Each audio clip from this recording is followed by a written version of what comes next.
The Senate will come to order. The Secretary will call the roll. Alvarado, Betancourt, Birdwell, Blanco, Campbell, Creighton, Eckhart, Flores, Gutierrez, Hall, Hancock, Hinojosa, Huffman, Hughes, Johnson, King, Colcourse, La Mantilla, Menendez, Middleton, Miles, Nichols, Parker, Paxton, Perry, Schwartner, Sparks, Springer, West, Whitmire, and Zaffarini. Quorum is present. Please rise for the invocation to be delivered by Pastor Ben Johnson of River Valley Fellowship Church in Bastrop. Let's pray together. Dear Heavenly Father, I'm so grateful for the opportunity to be here this morning. I'm also grateful to be part of what you're doing in this state, in this country. I thank you for our government. I pray for the men and women gathered in this place today. I pray for all the people that they represent in their decision making. I pray for the leadership of the men and women in this room. I pray that you'd give them wisdom and discernment to follow your will and give them grace and courage in their pursuit of righteousness. And I specifically pray that you'd guide them in the decisions that they're making today. It's in Jesus' name that I pray. Amen. Thank you, Pastor Johnson.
The Dean of the Senate moves to dispense of the reading of yesterday's journal. Is there an objection?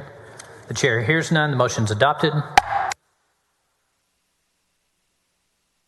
Senator Birdwell, you're recognized for an introduction.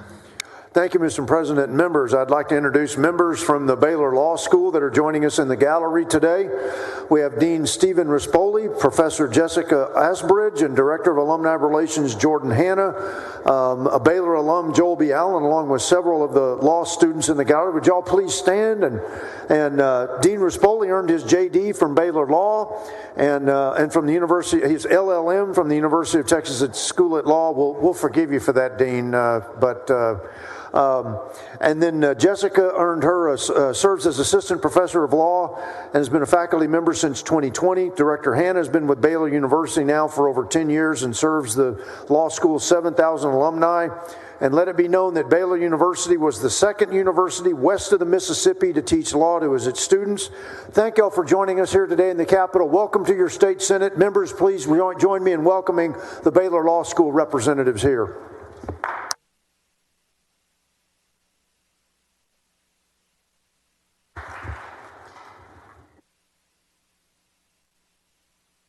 Mr. Doorkeeper, Mr. President, there's a message from the House. admit the messenger. Mr. President, I'm directed by the House to inform the Senate that the House has taken the following action. The House has passed the following measures. HB 49 by click.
Chair recognizes Senator Middleton to introduce the Doctor of the Day. Thank you, Mr. President. Members, I'm honored to present Dr. Sam Mathis today, our Doctor of the Day from UTMB, as well as Dr. Pilgrim from UTMB as well. And Dr. Mathis is an assistant professor in family medicine at UTMB Health Department of Family Medicine, currently serves as the associate program director of the Medical Student Education Program. Dr. Mathis earns a Bachelor of Arts degree from Baylor Bear, and a Doctor of Medicine from the University of Texas Medical Branch in Galveston, and he completed his training at the Memorial Family Medicine Residency Program in Sugar Land, Texas. Dr. Mathis is certified by the American Board of Family Medicine, and he completed his fellowship at UTMB Health Integrative Behavioral Medicine Fellowship Program. Members, if you could join me in recognizing Dr. Mathis and Dr. Pilgrim here today in their state capital. Dr. Pilgrim, welcome for the first time in your state capital. We're happy to have both y'all here today.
Members, we have a memorial recognition from Senator Hall. If you take your seats. Senator Middleton, Senator Flores, we have a memorial recognition if you take your seats.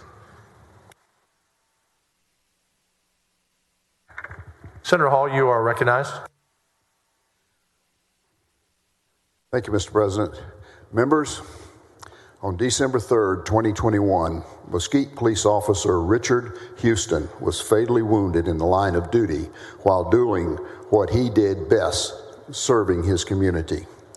Officer Houston was doing something he had done 1,000 times, responding to a call for help. This time, a senseless act of violence against Officer Houston would lead to a lifetime of heartbreak and loss for those who knew him best. A member of the Mesquite Police Department, Officer Houston leaves behind his wonderful wife of 22 years and 3 beautiful children. Houston officer spent 21 years protecting and serving the city of Mesquite. Throughout his service, Officer Houston earned 48 letters of commendation, 2 life-saving awards, 1 police commendation bar, a certificate of merit, and was named the Citizens Police Academy Officer of the Month. He served 10 years on the SWAT team and as a member of the Criminal Investigation Unit, handling burglary, theft, and homeland security and gang cases. While Officer Houston lived to serve, he also sought other passions. He loved the outdoors, was a proficient in the arts, and was a huge baseball fan and enjoyed taking a moment to listen to an old song. His colleagues tell stories of how he would brag anytime someone would listen about his children and his wife. He would speak about how blessed he was and how much he loved his family. While serving the community of Mesquite was Officer Houston's passion, his family was his life. Through Officer Richard Houston was taken too early from this world, the impact he left behind is easy to see. A lifetime of service that can be seen in how the community speaks about Officer Houston and in how the community showed up to honor this man as he was laid to rest. To Shelley Houston, we salute your husband's sacrifice. We salute and stand behind you and your family. May God bless you and comfort you. Thank you, Senator Hall and Shelley, our sincere condolences. We have lost too many in the line of duty. We're always here for you. Members, please rise in honor of Officer Houston. Thank you, members.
Senator Campbell, are you ready?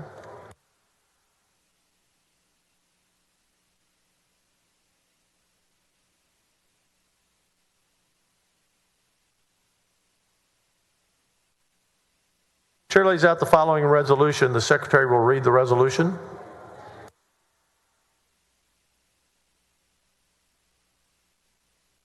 Senate Resolution 389 by Campbell et al., recognizing April 5th, 2023 as Alzheimer's Association State Advocacy Day at the state capitol. Senator Campbell, you're recognized. Thank you, Mr. President and members. I'm proud to offer a resolution recognizing the Alzheimer's Advocacy Day here at the Capitol. Would you all stand? I'm wearing a banner that says Alzheimer's Association. Members, with us today we have Melissa Sanchez,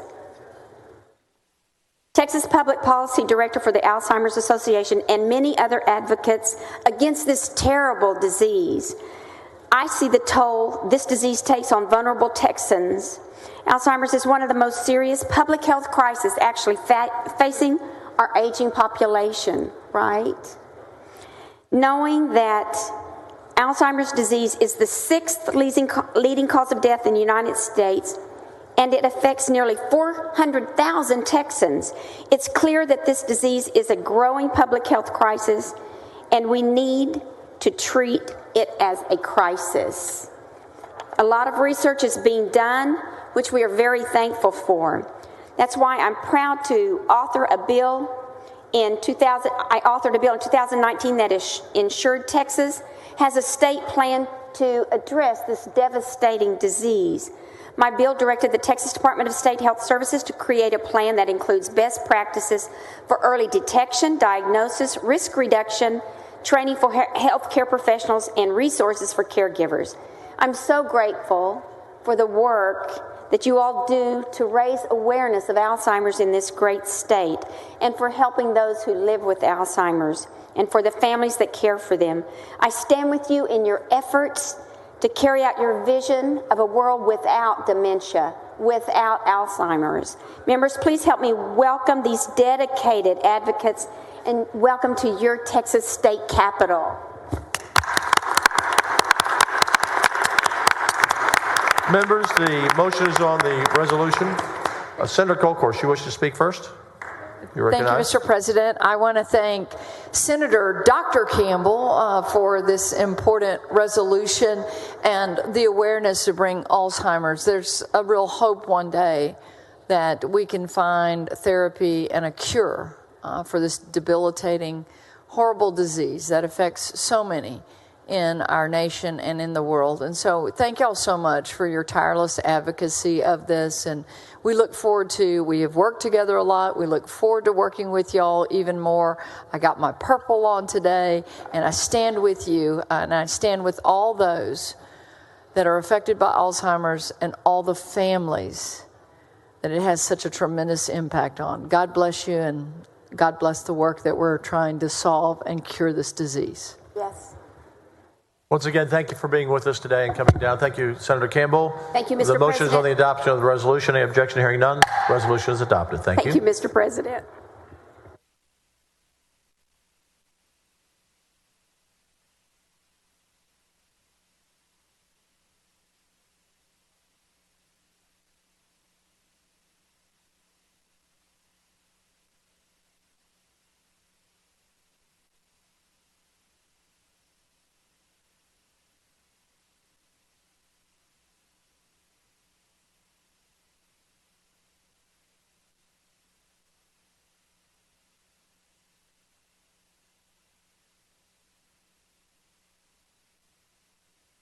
Senator Zaffarine, you have an announcement?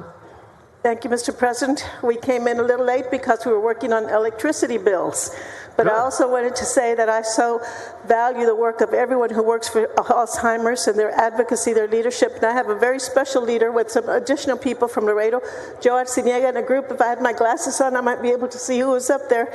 But I know he's up there, and he is an outstanding citizen who has been active at the national level to do everything he can to raise funds and raise awareness and find a cure for Alzheimer's. Thank you for being with us, and welcome to the Texas Senate. Thank you, Senator Zaffarani. Welcome.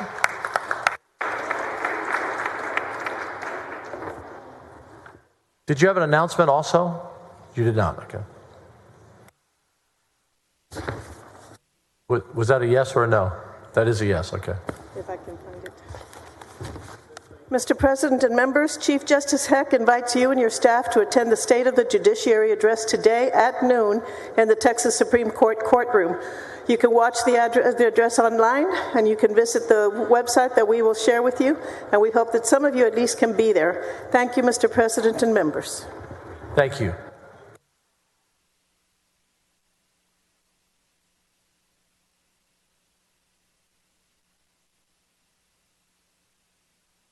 Senator Alvarado, are you almost ready?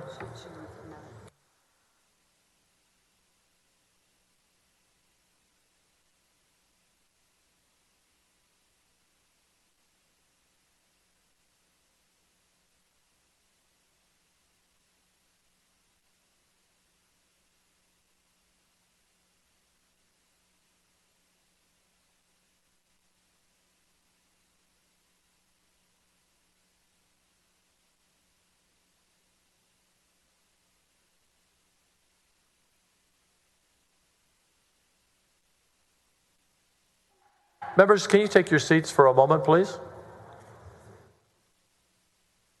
Thank you, members. We have a special guest to have with us today on the Senate floor.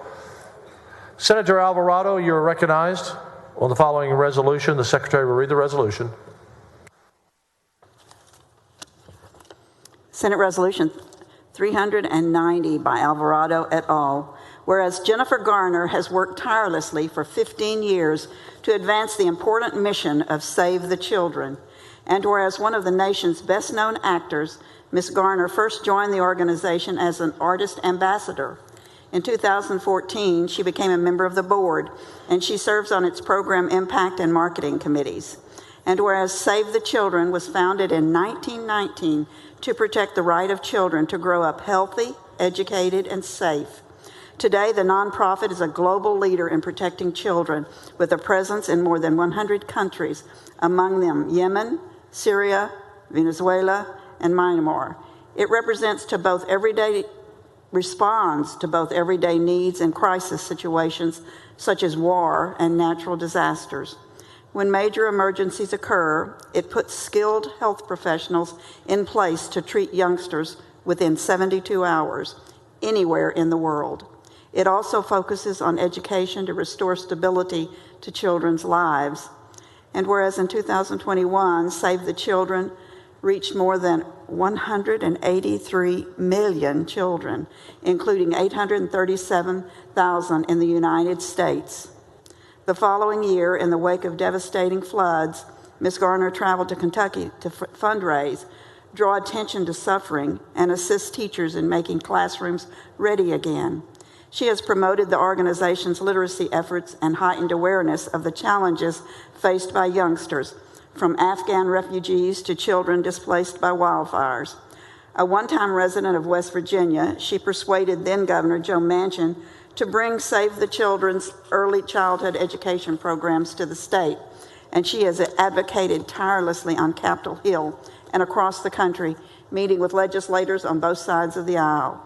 And where Ms. Garner enjoys a well-deserved reputation for versatility in her first profession, having played everything from a double agent in TV's hit sci-fi thriller series Alias to a mom in the family comedy Yes Day, which she produced. Branching into another industry as well, she is a co-founder of Once Upon a Farm, a startup that sells organic baby food. At her urging, the company has coordinated with state governments in Texas, Florida, and elsewhere to align its products with requirements of the WIC program for low-income families. And whereas using her prominent platform to further the worthy goals of Save the Children. Jennifer Garner has helped to make a lasting, positive difference in countless lives, and in so doing, she has helped strengthen communities across the world. Now, therefore, be it resolved that the Senate of the 88th Texas Legislature hereby honor Jennifer Garner for her endeavors in behalf of Save the Children and extend to her sincere best wishes for continued success. Senator Alvarado, you are recognized on the resolution. Thank you, Mr. President and members. I am really honored to welcome a fellow Texan, fellow Houstonian. She was born in Houston, to the Texas Senate. I would say that what you've been doing today, advocating for children, is your best role. You star in many motion pictures and shows, but your advocacy for children, being an ambassador to Save the Children, and the work that you do in education is probably the most rewarding role that you play. And we are very grateful for your advocacy. I know you have been meeting with various leaders today, with the Lieutenant Governor, with the Speaker, and others. Your work doesn't go unnoticed, and it's so important. You're willing to roll up your sleeves, leave the cameras and the filming like you did when the floods occurred in Kentucky. And she was on the ground helping families, helping students, helping teachers. And this work has gone on for about 15 years that Ms. Garner has been a strong advocate for children. So with that, we welcome you to the Texas Senate. And I know that you're going to have some conversations with a few other senators, but we welcome you back to Texas. Thank you, Senator. Members, I will tell you that, as you know, and I said to Jennifer when we met, if I may call you Jennifer, we had a great discussion, that we have a lot of celebrities, a lot of athletes who come through, and they're very sincere and they work on their causes. But I've never spent time with anyone who is representing their cause who is so involved and knowledgeable. She took 2 pages of notes about our education system. She is really focused on rural Texas and rural students who often get left behind because she was born in Houston but grew up in Charleston, West Virginia. And so we're so happy that you're here. We're so happy that you're here to invest in money. The money we invest, they raise 5-fold on top of that investment to help our rural families. So it's just great to have you here. And thank you for, as Carol said, being so dedicated to this, not just the front person. You are the person on it, so thank you. Members, please rise to honor this great program and this great actress, and the resolution is adopted. Thank you, Senator.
Senator Campbell, you're recognized for an introduction.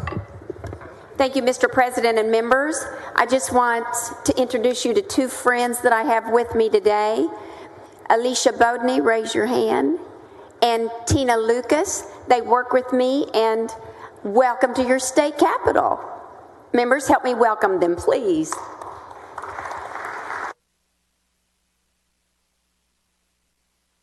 Thank you for joining us today.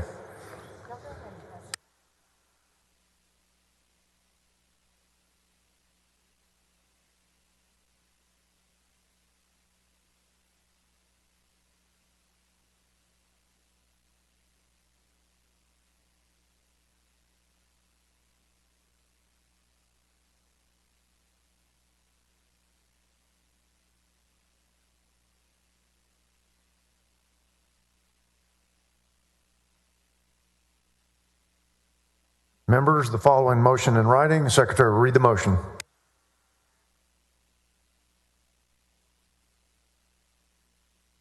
Motion in writing. Mr. President, the following members hereby request to suspend Senate Rule 7.07B to permit the introduction of bills and resolutions as follows. SB 2589 by Schwertner, SB 2590 by West, SB 2591 by West, SB 2593 by Springer. Members, is there objection to the motion? Hearing and seeing none, motion is adopted.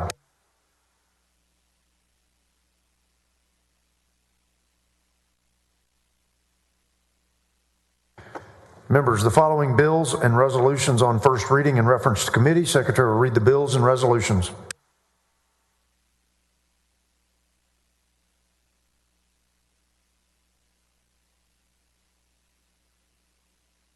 Senate Bill 2431 by Betancourt relating to the Harris County Flood Control District to local government. Senate Bill 2583 by Creighton relating to the eminent domain authority of the Crosby Municipal Utility District to local government. Senate Bill 2584 by Creighton relating to the creation of the Montgomery County Municipal Utility District number 219 to local government.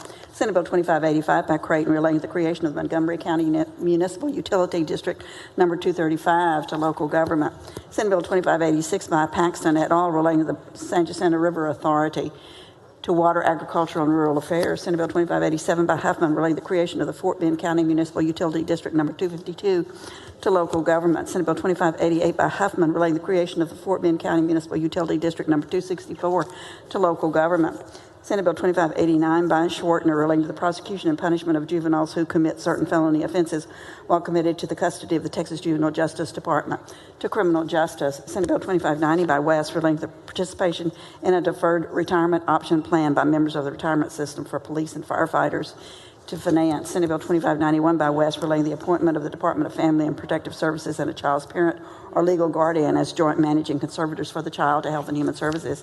Senate Bill 2592 by Paxton et al. Relating to the Lavaca Navidad River Authority to Water, Agriculture, and Rural Affairs. Senate Bill 2593 by Springer relating to the defense to prosecution for certain assaultive offenses involving the use or exhibition of a less lethal projectile device by a police officer to criminal justice. House Bill 28 to criminal justice. House Bill 584 to the Subcommittee on Higher Education. House Bill 624 to Health and Human Services.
Members, there are 2 reports from the nomination committee.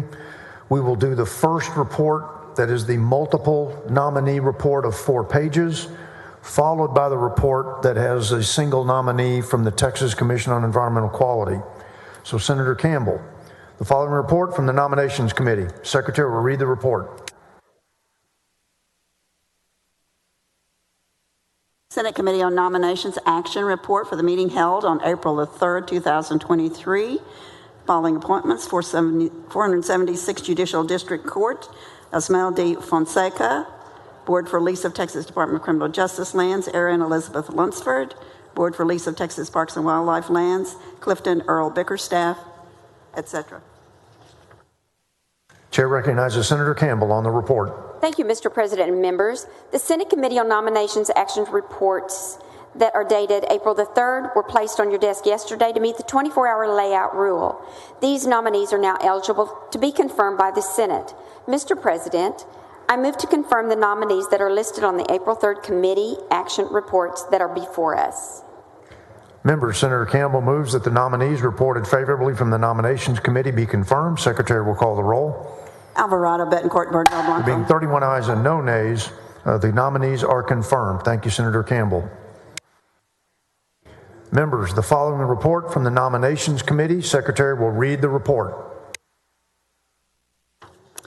Senate Committee on Nominations Action Report for the meeting held on April the 3rd. Texas Commission on Environmental Quality, Jonathan Carl Neerman. Okay. Senator Campbell moves that the nominees reported favorably from the nominations committee be confirmed. Secretary will call the roll. Alvarado, Betancourt, Birdwell, Blanco. There being 29 ayes and 2 nays, the nominees are confirmed. Thank you, Senator Campbell. President.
Senator Zaffarini, you're welcome.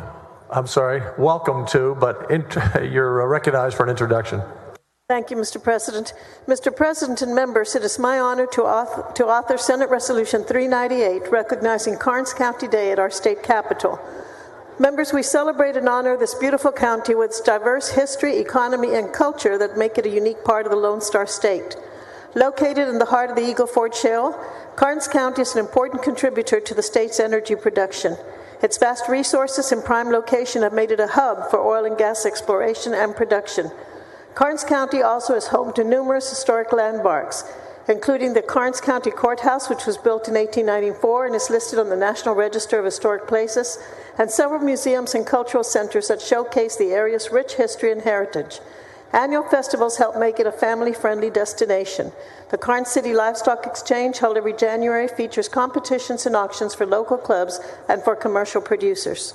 The Bluebonnet Festival, happening this weekend, celebrates the arrival of spring and its natural beauty with a parade, live music, food and craft vendors, and a formal charity ball. Karnes County has even been featured in several popular movies and TV shows, including the 2013 film The Lone Ranger and the hit TV series Friday Night Lights. Joining us today in the North Gallery, and I'll ask them to stand as I introduce them, are Judge Jennifer Dillingham, 81st District Court, Justice Daisy Villanueva, Precinct 3, Commissioner Benny Lissy, Commissioner Wes Gisler, and Mayor Pro Tem Jimmy Loya. Members, please help me in welcoming this wonderful delegation from Karnes County and saying welcome to the Texas Senate. Good to have you with us. Thank you all. Thanks for coming down. Thank you, Senator. Thank you, Mr. President and members. Members, that concludes the morning call. Senator Hall, you're recognized to spend the regular order of business on Senate Bill 386. Thank you, Mr. President and members. On December 3rd, 2021, Officer Richard Houston of the Mesquite Police Department was fatally wounded in the line of duty. During the subsequent trial, the defense claimed that the defendant did not know that Officer Houston was indeed a police officer, despite Officer Houston's uniform and vehicle lights being on. Under Section 19.03 of the Penal Code, there exists no presumption of knowledge in murder cases that the defendant knew the victim was either a police officer or fireman by their uniform. Presumption of knowledge does exist when a police officer is attacked, but not when they are killed in the line of duty. This absence of statute presents a possible barrier to capital murder cases and incidents where an officer of the law or a fireman is murdered. Thus, in order to ensure that justice is achieved in such heinous cases, this gap in the law must be closed. Senate Bill 386 amends the Penal Code to state that the actor is presumed to have known the person murdered was a peace officer or a fireman if the person was wearing a distinctive uniform or badge indicating the person's employment as a peace officer or a fireman, or if the person identified themselves as a peace officer or a fireman. This change will provide police officers and fire officers who are murdered in the line of duty a common sense presumption that the offender knew the victim was a police officer or fire officer when the officer is wearing a distinctive uniform or badge. Senate Bill 386, in line with existing statutes that creates a presumption of knowledge in instances where a police officer or fire officer is attacked, and will protect first responders who are targets for retaliation because of the uniform we require them to wear to protect our communities. Thank you, Senator Hall. Any objection? Hearing none, rules are suspended. Chair lays out in second reading Senate Bill 386. Secretary, read the caption. Senate Bill 386, relating the prosecution of a capital murder committed against a peace officer or fireman. You're recognized on passage to engrossment. So moved, Mr. President. Any objection? Hearing none, bill passes to engrossment. You're recognized to suspend the constitutional 3-day rule. So moved, sir. Secretary will call the roll. Alvarado, Bettencourt, Birdwell. 30 ayes, 1 nay. The rule is suspended. Chair lays out third reading and final passage. Senate Bill 386. Secretary, read the caption. Senate Bill 386, relating the prosecution of a capital murder committed against a peace officer or fireman. You're recognized on final. Move final passage, Mr. President. Secretary will call the roll. Alvarado, Bettencourt, Birdwell. 30 ayes, 1 nay. The bill is finally passed. Congratulations. Important bill. Thank you, Senator. Thank you, Mr. President. Thank you, members. Senator Huffman, you're recognized as committee substitute for Senate Bill 23. Thank you, Mr. President and members. At this time, I move to suspend the regular order of business to take up and consider the committee substitute, Senate Bill 23. Members, since 2019, Texas has seen a massive spike in violent crime with the use of a firearm. In Houston alone, as reported by the Houston Police Department, there were over 425 murders every year since 2020. These numbers drastically increased from the 291 murders in 2019 prior to the COVID-19 pandemic. Mandatory sentences act as a potential deterrent for anyone considering illegally using a firearm and are a tool for prosecutors to keep violent criminals off the streets. The committee substitute to Senate Bill 23 establishes a 10-year mandatory minimum sentence for the use of firearm in the commission of the most severe felony offenses under Article 42A.054 of the Code of Criminal Procedure. In Texas, these are sometimes referred to as 3G offenses that have been distinguished over the years by the legislature as the worst of the worst criminal cases, the most violent of the offenses that defendants, individuals commit against victims. To be eligible for the 10-year mandatory sentence, the bill requires an affirmative finding that the deadly weapon used in the commission of the crime was a firearm. There has been some confusion about that. There were concerns raised in committee that deadly weapon in these circumstances could apply to BB guns and airsoft rifles or guns. I want to assure members this is not the case. The bill specifically goes to the use of firearms, not knives, not BB guns, not your hands. It's the use of a firearm, and only when there has been that affirmative finding made by the finder of fact. The courts have ruled on multiple occasions, including the Campbell v. State Court of Criminal Appeals ruling in 1979, that a BB or airsoft gun does not qualify as a firearm because it is not designed to expel a projectile through the barrel by using energy generated by an explosion or burning substance. Therefore, I'm confident that this bill will only apply to our most heinous offenses where a firearm uses an explosive propellant to expel a projectile. The bill requires 10 calendar years to be served for eligible offenses and removes the possibility for judge-granted deferred adjudication, community supervision, or parole. The bill does allow for jury-recommended community supervision, but requires that the supervision for these scenarios lasts for a minimum of 10 years. Reflecting on my time as a judge, there were a small number of cases where, while the defendant was determined to be guilty, the jury recognized that certain aspects of the case were extremely unique and allowed for community supervision. I believe that allowing jury-recommended community supervision is appropriate, as I said, in some cases. And remember that under Chapter 19.02 of the Penal Code, and this has been decided by previous legislatures, you currently cannot get jury-recommended community supervision for murder. That was already established by law. So we're talking about the aggravated robberies, the aggravated sexual assaults, again, only a jury in very specific, unique situations, not by a judge. Also, an offender who commits an additional offense while out on jury-recommended community supervision will have their punishments stacked. Finally, it clarifies that the restriction on a judge's ability to grant deferred adjudication community supervision only applies to felony offenses under Article 42A-054, the offenses that we've previously discussed, if there is an affirmative finding that a firearm was used in the commission of the offense. Members, I believe that this bill would allow Texas to take a stand against the illegal use of firearms in our most serious, violent offenses. I want to thank the Lieutenant Governor for making this a priority, for speaking so firmly and eloquently about it in these prior months to session. And I'm proud to bring this to you now, hopefully as a deterrent against the crime that we're seeing on our streets. And with that, I move to suspend the regular order of business. Thank you, Senator Huffman. Any objection? Hearing none. Rules are suspended. Chair lays out on second reading. Committee substitute for Senate Bill 23. Secretary will read the caption. Committee substitute, Senate Bill 23, relating to increasing the minimum term of imprisonment and changing the eligibility for community supervision and parole for certain felony offenses in which a firearm is used or exhibited. You're recognized on passage to engrossment. I move passage to engrossment, the committee substitute to Senate Bill 23. Any objection? Hearing none. Bill passed to engrossment. You're recognized. Suspend the constitutional 3-day rule. So moved. Secretary will call the roll. Alvarado, Betancourt, Birdwell, Blount. 30 ayes, 1 nay. The rule is suspended. Chair lays out in third reading and final passage. Committee substitute for Senate Bill 23. Secretary, read the caption. Committee substitute, Senate Bill 23, relating to increasing the minimum term of imprisonment and changing the eligibility for community supervision and parole for certain felony offenses in which a firearm is used or exhibited.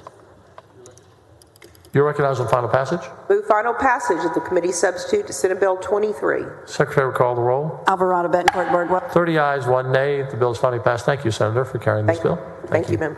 And writing it and passing it and getting 30 members to support you. Thank you.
Senator Birdwell is recognized for a motion to suspend the regular order of business on committee substitute to Senate Bill 1017. Thank you, Madam President and members. I move to suspend the Senate's regular order of business, take up and consider the committee substitute Senate Bill 1017. Members, SB 1017 will help to preserve the rights of Texans to have access to energy choices. The bill would preclude political subdivisions from adopting or enforcing an ordinance, order, regulation, or similar measure that could have the effect of restricting a person or business's ability to choose the engine or machines of their choice. SB 1017 also ensures that no political subdivision may limit access to an energy source by prohibiting wholesalers, retailers, energy producers, or related infrastructures that are necessary to provide access to a specific energy source. This bill does not prevent any political subdivision's ability to enact, amend, or enforce an ordinance or other measure that regulates engines that does not effectively prohibit the use, sale, or lease of an engine. The bill also does not prevent political subdivisions from using, contracting with a business that only uses or owning a specific kind of engine. Members, I worked with TCEQ to ensure that there would not be any implementations or implications, rather, towards the Texas Emissions Reduction Plan, or TERP, or the state implementation plan. Additionally, I worked with stakeholders and interest groups to address concerns about certain political subdivisions' ability to reasonably limit underground storage tanks and recharge zones, specifically the Edwards Aquifer Zone, to limit their ability for commercial or retail industrial sources, as well as addressing with them concerns to make sure that the bill doesn't affect political subdivisions' ability to offer rebates for or encourage the use of cleaner engines or fuel sources, as long as it does not directly or effectively ban, restrict, or prohibit the use, sale, or lease of an engine based upon its energy source. Madam President, I move suspension. Senator Birdwell moves suspension of the regular order of business on committee substitute to Senate Bill 1017. Is there objection? Hearing none, the rules are suspended. Oh, now. The chair lays out on second reading committee substitute to Senate Bill 1017. The secretary will read the caption. Committee substitute Senate Bill 1017, relating to the authority of a political subdivision to regulate an energy source or engine. Senator Birdwell is recognized for a motion. Move passage to engrossment, Madam President. Senator Birdwell moves passage to engrossment. Is there objection? Hearing none, the bill is passed to engrossment. Senator Birdwell is recognized for a motion to suspend the constitutional 3-day rule. So moved, Madam President. Senator Birdwell moves suspension of 3-day rule. The secretary will call the roll. Alvarado, Betancourt, Birdwell, Blanco, Campbell, Creighton, Eckhart, Flores, Gutierrez. There being 29 ayes and 2 nays, the rules are suspended. The chair lays out on third reading and final passage committee substitute to Senate Bill 1017. The secretary will read the caption. Committee substitute Senate Bill 1017, relating to the authority of a political subdivision to regulate an energy source or engine. Senator Birdwell is recognized for a motion. Move final passage, Madam President. Senator Birdwell moves final passage of committee substitute to Senate Bill 1017. Secretary will call the roll. Alvarado, Betancourt, Birdwell, Blanco, Campbell, Creighton, Eckhart, Flores. There being 29 ayes, 2 nays, the bill is finally passed. Congratulations. Thank you, Madam Senator. President and members.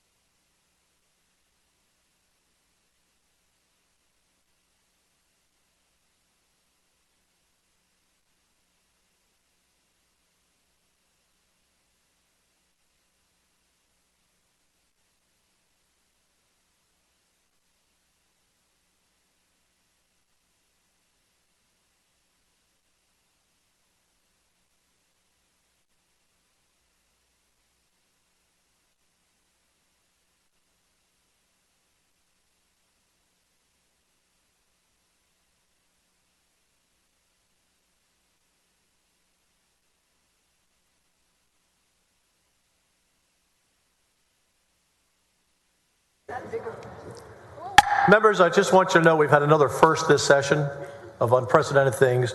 Remember the comedian Gallagher who used to smash watermelons? So Senator Colcourse here put mints on here and managed to smash all the mints here. So thank you very much. You're welcome. White powder everywhere. Don't put your white powder everywhere up here. So thank you very much, Senator. Yeah. Very bad. It's terrible. What a mess I have up here. Thank you, Senator Colcourse. Senator Colcourse, we will let you come and do this again in 2025. We'll let you come back. Candy Crush? Yes. Would you like to smash a Snickers before the day is over? Senator Zaffarini. Senate Bill 580, recognized to suspend the regular order of business. Thank you, Mr. President. Mr. President and members, I move to suspend the Senate's regular order of business to take up and consider at this time Senate Bill 580 relating to the authority of certain counties to cancel platted subdivisions that have remained undeveloped. Members, to address housing developments without adequate water or sewage structure, border counties are authorized to cancel subdivision plats filed before September 1st, 1989 that have not yet started construction. Generally, Senate Bill 580 would extend that cancellation authority to border counties to subdivisions within municipal ETJs if, first, a plat had been filed before September 1st, 1989, the land has not been developed, and third, the area is not regulated by a written agreement that gives the municipality power to regulate subdivisions and to approve related permits in the ETJ. Mr. President, I move suspension.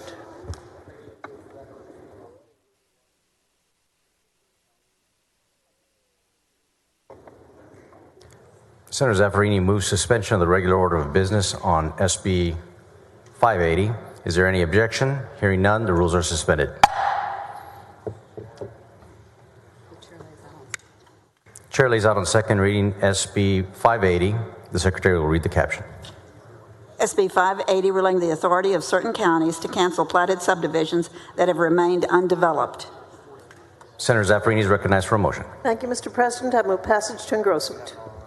Senator Zaffarini moves passage to engrossment. Is there any objection? Hearing none, the bill passes to engrossment. Senator Zaffarini is recognized for a motion to suspend the constitutional 3-day rule. Thank you, Mr. President. So moved. Senator Zaffarini moves suspension of 3-day rule. The Secretary will call the roll. Alvarado, Betancourt, Birdwell, Blanco, Campbell, Creighton. The rules are suspended. There'll be 31 ayes, 0 nays. The rules are suspended. Chair lays out on third reading and final passage SB 580. The Secretary will read the caption. SB 580 relating the authority of certain counties to cancel platted subdivisions that have remained undeveloped. Senator Zaffarini is recognized for a motion. Thank you, Mr. President. I move final passage. Senator Zaffarini moves final passage of SB 580. The Secretary will call the roll. Alvarado, Betancourt, Birdwell, Blanco, Campbell, Creighton. There being 31 ayes, 0 nays, the bill is finally passed. Congratulations. Thank you, Mr. President and members.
Senator Menendez is recognized for a motion to suspend the regular order of business on committee sub for 1207. Thank you, Mr. President. Members, Senate Bill 1207 aims to provide firefighters, police officers in the retirement system of Bexar County a cost of living adjustment to keep up with the increasing cost of living. The Bexar County retirement system provides benefits for retired firefighters and police officers, and without a cost of living adjustment, the retirees' purchasing power has been decreasing over time, making it challenging to maintain a standard of living.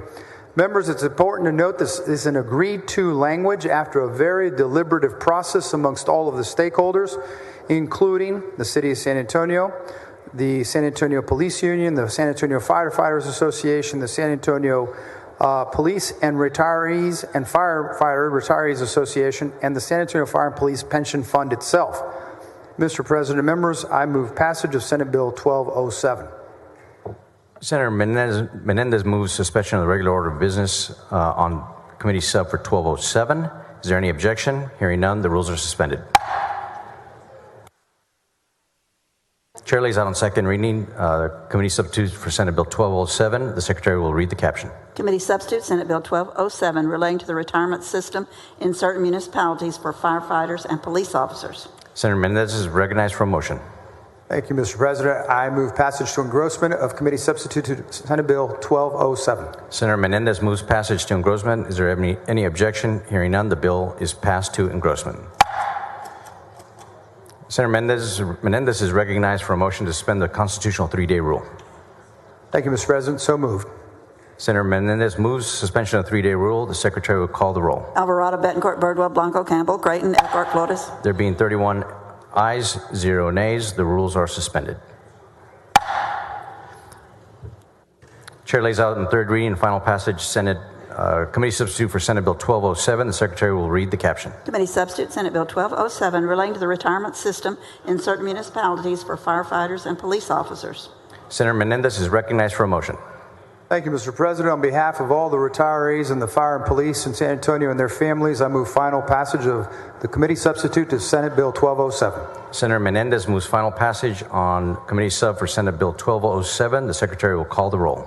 Alvarado, Betancourt, Birdwell, Blanco, Campbell, Creighton, Eckhart. There being 31 ayes, 0 nays, the bill is finally passed. Thank you, Mr. President. Thank you, members.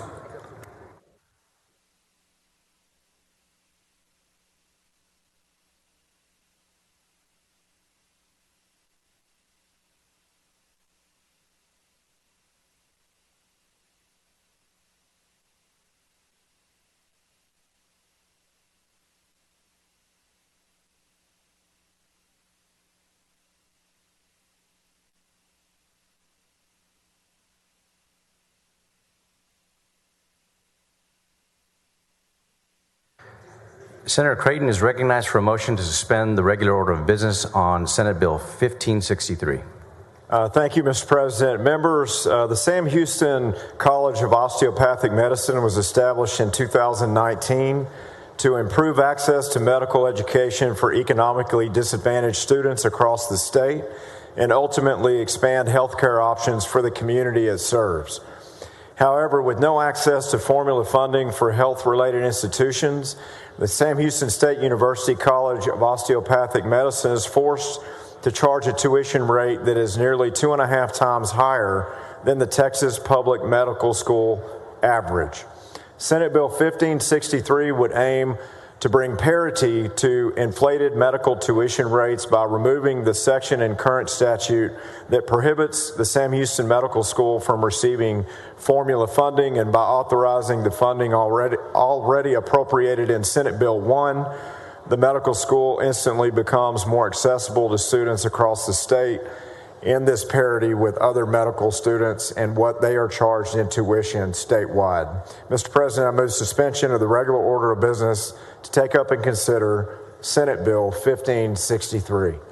Senator Creighton moves suspension of the regular order of business on Senate Bill 1563. Is there objection? Hearing none, the rules are suspended. The chair lays out on second reading Senate Bill 1563. The Secretary will read the caption. Senate Bill 1563, relating the eligibility of Sam Houston State University to receive formula funding for the Sam Houston State University College of Osteopathic Medicine. Senator Creighton is recognized for a motion. Mr. President, move passage to engrossment. Senator Creighton moves passage to engrossment. Is there any objection? Hearing none, the bill is passed to engrossment. Senator is recognized for a motion to suspend the constitutional 3-day rule. Move suspension. Senator Creighton moves suspension of the 3-day rule. The Secretary will call the roll. Alvarado, Betancourt, Birdwell, Blanco, Campbell, Creighton, Eckhart, Flores. There being 31 ayes and 0 nays, the rules are suspended. The chair lays out on third reading and final passage Senate Bill 1563. The Secretary will read the caption. Senate Bill 1563, relating the eligibility of Sam Houston State University to receive formula funding for the Sam Houston State University College of Osteopathic Medicine. Senator Creighton is recognized for a motion. Mr. President, I move final passage of Senate Bill 1563. Senator Creighton moves final passage on Senate Bill 1563. The Secretary call the roll. Alvarado, Betancourt, Birdwell, Blanco, Campbell, Creighton, Eckert. There being 31 ayes and 0 nays, the bill is finally passed. Congratulations. Thank you, Mr. President. Members.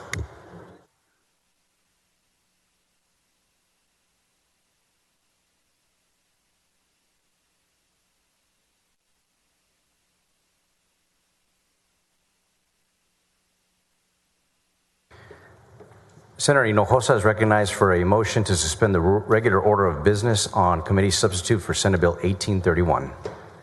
Thank you, Mr. President and members. Senate Bill 1831, it relates to the purchase of goods and services by the Employee Retirement System to operate its own home office.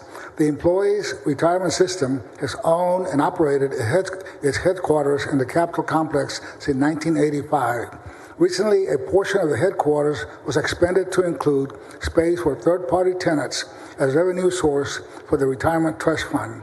To support those tenants, ERS has hired a property manager to operate and maintain all aspects of the building. As part of the lease arrangement, all the expenses of the property, including real estate taxes, building insurance, and maintenance, are passed through to the tenants on a proportional basis. Senate Bill 1831 clarifies that a property management company selected by ERS can source goods and services needed to maintain operation of the ERS headquarters, including purchases related to the administration of tenant leases. With that, Mr. President, I would ask suspension. Senator Hinojosa moves suspension of the regular order of business on committee substitute for Senate Bill 1831. Is there any objection? Hearing none, the rules are suspended. Chair lays out on second reading committee substitute for Senate Bill 1831. The Secretary will read the caption. Committee substitute, Senate Bill 1831, relating the purchase of certain goods and services by the Employees Retirement System of Texas. Senator Hinojosa is recognized for a motion. I move passage to engross.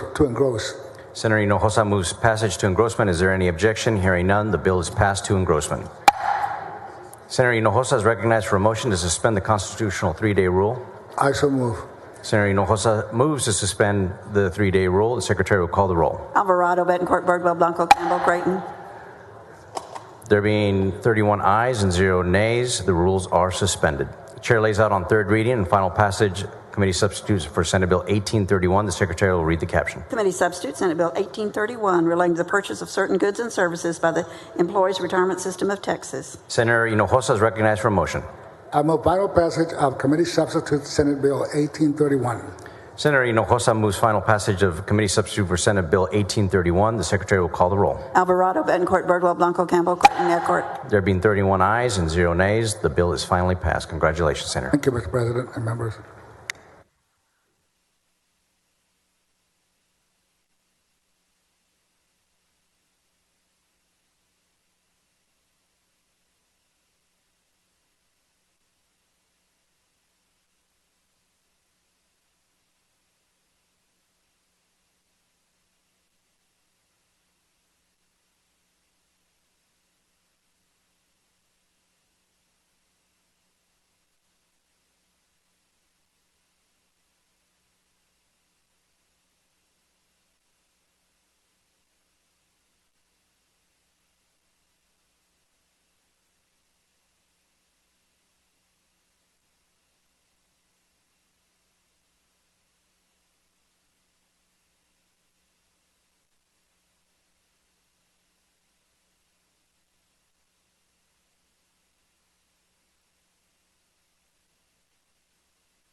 Mr. Doorkeeper, Mr. President, there's a message from the House. admit the messenger. Mr. President, I'm directed by the House to inform the Senate that the House has taken the following action.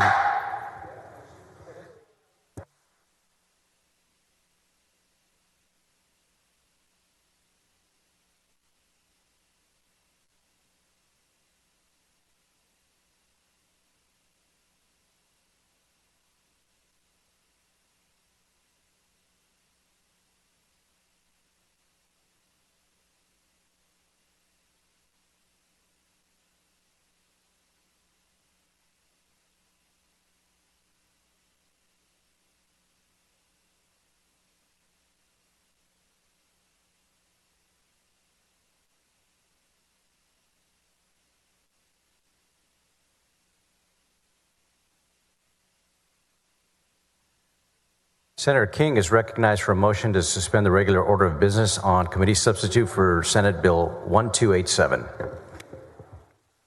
Thank you, Mr. President. Members, I move to suspend the regular order of business and take up committee substitute to Senate Bill 1287. Members, this is the bill we passed to engrossment yesterday that dealt with the costs allocation allowance for new generation and its interconnection to the grid.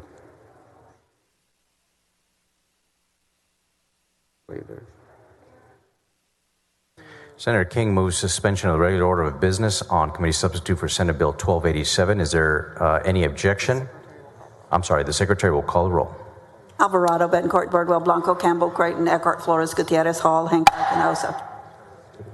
There being 19 ayes and 12 nays, the rules are suspended. Chair lays out on third reading and final passage committee substitute for Senate Bill 1287. The Secretary will read the caption. Committee substitute Senate Bill 1287 relating to the cost of interconnecting certain electric generation facilities with the ERCOT transmission system. Senator Hinojosa, for what purpose? Will Senator King yield? Senator King, will you yield? Yes, I yield. And I think, Senator King, this is the same bill we had yesterday. It is, sir. And if I recall, Senator Blanco asked you for legislative intent purposes a series of questions. And so did I. Unfortunately, I didn't get my exchange reduced to writing in the record. So I'm going to ask you the same identical questions dealing with hydrogen energy. As you know, we have a hydrogen energy project going on in Corpus Christi at the Port of Corpus Christi. And it's both renewable and dispatchable. And my question is, hydrogen is a promising form of energy resource here in our state. And Corpus Christi Port has one of the biggest projects here in the state. It's renewable and it's also dispatchable. Under your definition in your bill, would hydrogen energy be considered dispatchable? Now, I think that it certainly would be, but I think you may want to visit with this on 2015. And I think so. That's why we're looking at the bill, 2087. It's 2015. So I'll get back on that piece of legislation. Thank you. It certainly applies to this in a way, too, but I think it might be better to put that in the record at that time. And I agree, Senator King. I did not ask to be recognized at this time, but thank you.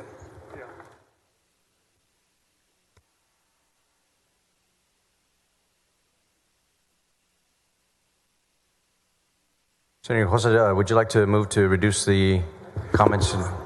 No, I think this is the not the correct bill where I want to make that statement. I think it's Senate Bill 2015 that was passed yesterday on second reading, and it's up to date on third reading.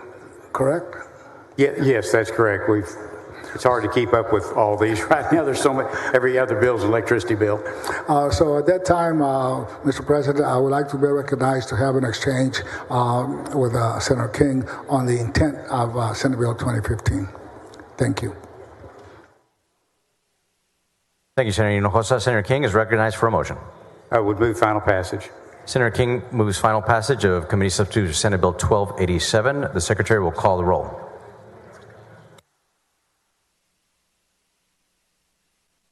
Alvarado, Betancourt, Birdwell, Blanco, Campbell, Creighton, Eckhart, Flores, Gutierrez, Hall, Hancock, Hinojosa, and Hughes. There being 19 ayes and 12 nays, the bill is finally passed. Congratulations, Senator. Thank you, Mr. President, members.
Senator Hughes, you're recognized to spend the regular order of business on committee substitute for Senate Bill 12. Mr. President, I move suspension of the Senate's regular order of business to take up and consider at this time Senate Bill 12. Secretary will call the roll when ready.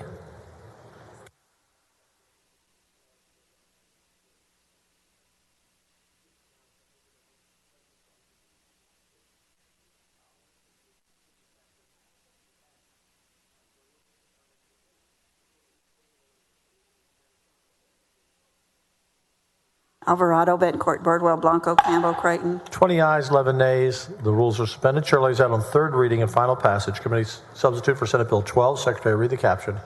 Committee substitute, Senate Bill 12, relating to restricting certain sexually oriented performances on public property, on premises of a commercial enterprise, or in the presence of a child. Senator Eckhart, what purpose? To make comment on the bill, sir. You're recognized.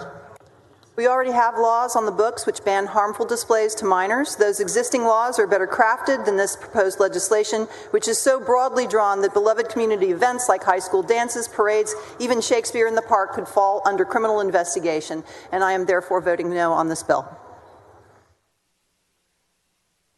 Thank you, Senator. Anyone else have any comments? Senator Hughes, you're recognized to close. And Thank you, Mr. President. Thank you, Mr. President. Members, the bill we debated yesterday and had a lot of discussion about, I do want to clarify a couple things that came up about whether the penal code already addresses this conduct. There was discussion about section 43.24, and that section by definition does not cover performances of the kind we're dealing with. Section 43.24 protects minors from harmful material. And in the subchapter B that contains this, material is defined by focus on tangible objects such as printed material. It does not speak to the actions of individuals or performances. In fact, the subchapter has a second definite section where they define performance, but it is not covered in that section of the penal code. So to be clear, these kind of sexual performances in front of children are not currently covered by our law. And beyond that, we had a good discussion about vagueness, about giving people notice. It is necessary for us to make sure the law is clear. And again, lest there be any confusion, this bill is about protecting minors. This bill says that minors should not be exposed to sexual performances. I hope we can all agree on that, and I move final passage.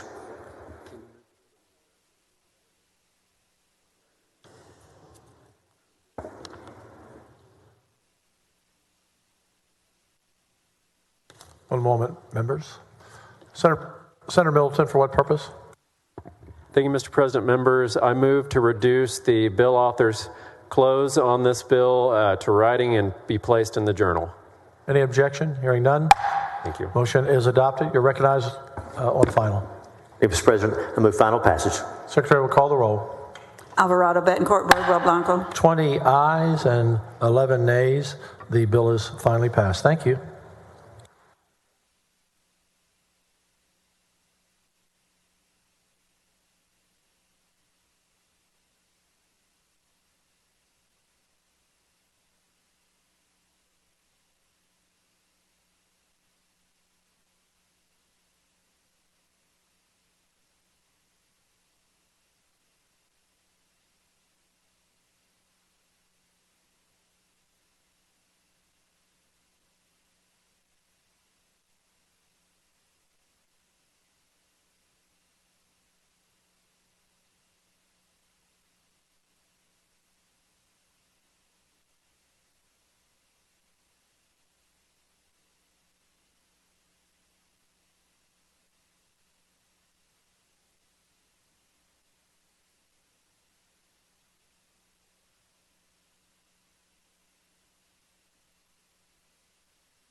Senator Hughes, you're recognized to suspend the regular order of business on Senate Bill 1601.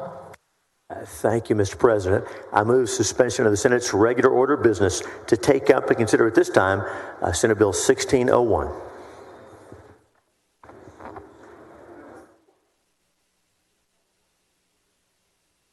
Senator Johnson, for what purpose? Brief statement on the bill, Mr. President. We'll do that on third reading. Wrong timing, sorry. All right, thank you. No problem.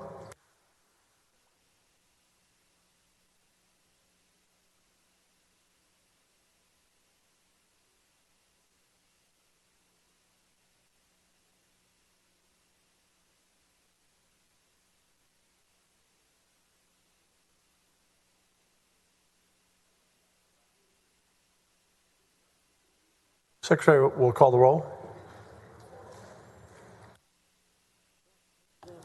Alvarado, Betancourt, Birdwell, Blanco, Campbell. Oh, I'm sorry, Senator West. Are you going to speak on the bill? We can do that on third reading.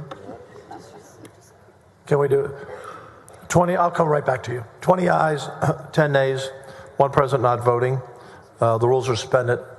And I'll come to you here on the third reading. Chair lays out on third reading Senate Bill 1601. Secretary, read the caption. Senate Bill 1601 relating to prohibiting municipal libraries that host certain events from receiving state funding. And Senator Johnson was up first, and then I'll come to you. Senator Johnson, you're recognized. Thank you, Mr. President. Members, it's a statement on the bill, but also on our votes. I want to be clear that a vote cast against this bill is not a vote cast for anything. We're not advocating for anything in any library or not in any library. Speaking personally, and probably for many of my colleagues, we're concerned about the drafting of the bill. It's overbroad, and we think it may have consequences far beyond addressing the behavior and practices that it's intended to address. So we are voting against it, and sadly, we tried to amend the bill yesterday with language taken directly from a closely related bill. The amendment was rejected. It would have strengthened the bill. It would have allowed it to achieve the purpose for which it was drafted initially without kind of leading to this expansive government risky ambiguity that's presently in the bill. Senator Hughes, I wish you'd accepted the amendment, and then we all would have voted for this bill. Thank you, Mr. President. Thank you, Senator. Senator West, what purpose? Just a statement. Senator Hughes, I supported this bill yesterday, and got several calls. One of the questions was if someone wears a kilt, the kilts that Scottish people wear, and they turned around and were at the library and they were reading, would they run afoul of this particular bill? I can answer. Senator Hughes? Thank you, Mr. President. Senator, they would not. In the situation you described, they would not be implicated under the drafting of this bill. Okay, but there would be a man and they would be in a dress. Well, Senator, a kilt is... Kilt, that's a No, kilt. I'm not correcting you. I just want to make sure I'm tracking with you. Those are worn by men, like those guys that play bagpipes and stuff, if that's what we're talking about. Right. Yes, sir.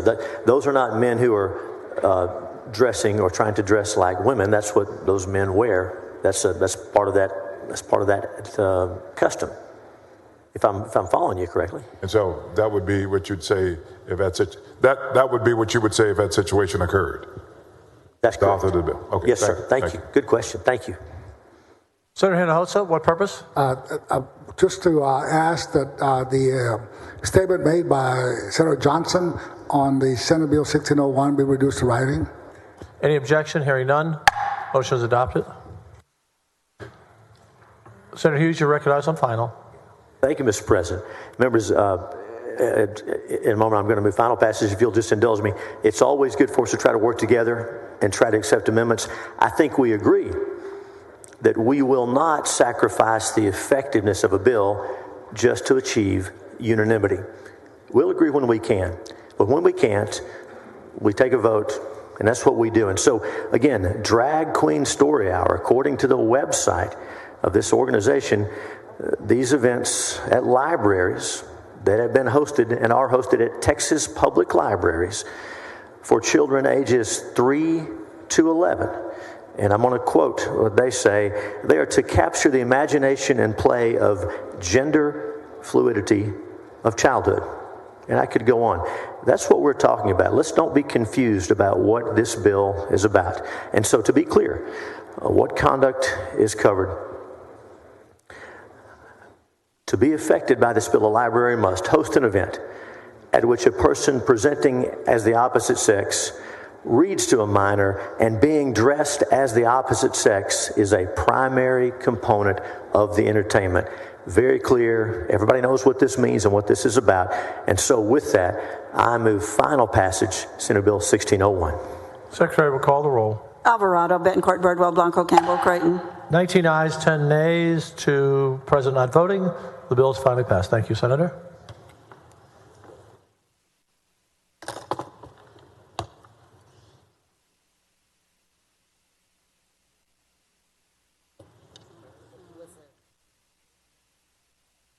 President at 3.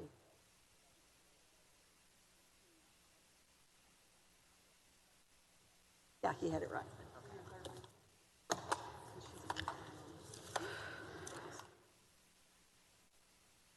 Senator King, you are recognized to suspend the regular order of business on committee substitute for Senate Bill 2015.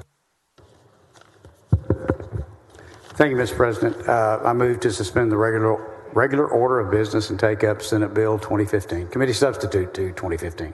Senator Hinojosa. Thank you, Mr. President. May I ask just some questions for legislative intent to Senator King? Do you yield? Certainly. Thank you, Senator King, for yielding, and I think we got the right bill this time. Yes, sir. Senate Bill 2015. As you know, we were having a discussion yesterday. Senator Blanco asked some questions for legislative intent, and I followed up with that with a project out of Corpus Christi, Port of Corpus Christi. And as you well know, hydrogen has become a great source of energy, not only in our state, but throughout the United States. And hydrogen is both renewable and dispatchable.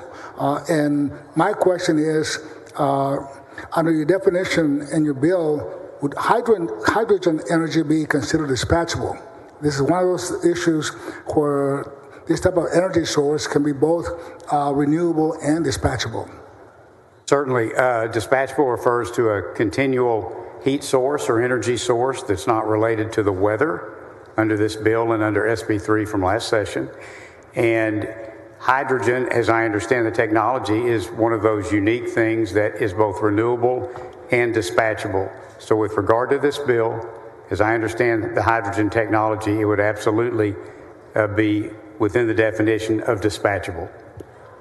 And it's safe to say that your bill, 2015, promotes and incentivizes investment in these renewable technologies as it relates specifically to hydrogen energy, because it's also dispatchable. Yes, the bill is technology neutral. It simply works toward that definition of dispatchable, and hydrogen certainly fits within that. Thank you for answering my questions. Thank you, Senator. Mr. President, I would move that the exchange between Senator King and myself be reduced to writing in the journal. Any objection? Hearing none, motion is adopted. Thank you, Secretary Mr. will President. call the roll.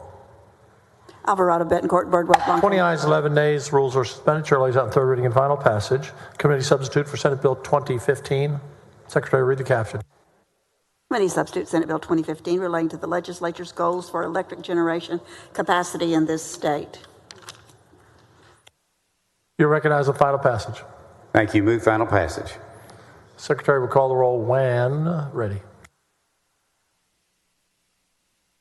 Feeling like a veteran now already, Senator? I'm getting there, yes, sir. Yes, sir. It's coming. Secretary will call the roll. Alvarado, Betancourt, Birdwell. 20 ayes, 11 nays. Bill's finally passed. Congratulations. Thank you, Mr. President. Members.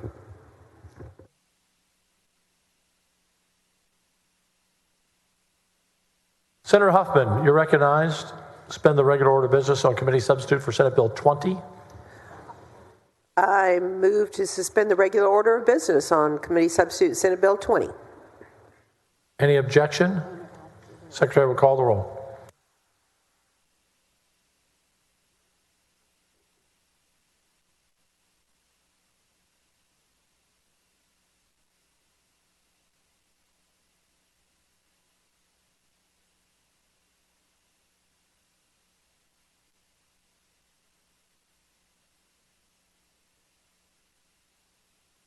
Alvarado, Betancourt, Birdwell, Blanco, Campbell. 20 ayes, 11 nays. The rules are suspended. Chair lays out on third reading and final passage. Committee substitute for Senate Bill 20. Secretary, read the caption. Committee substitute Senate Bill 20 relating to the enforcement of criminal offenses by district attorneys, criminal district attorneys, and county attorneys. You're recognized on final passage. Move final passage of the committee substitute Senate Bill 20. Secretary will call the roll when ready.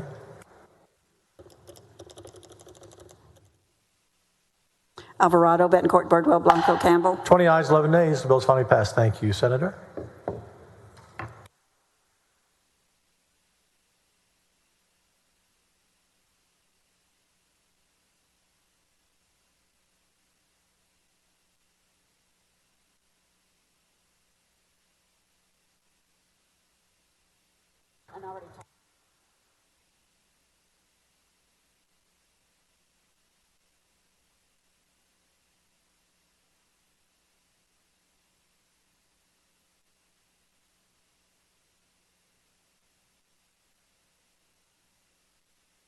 Senator Huffman, you're recognized. Suspend the regular order of business on committee substitute for Senate Bill 21.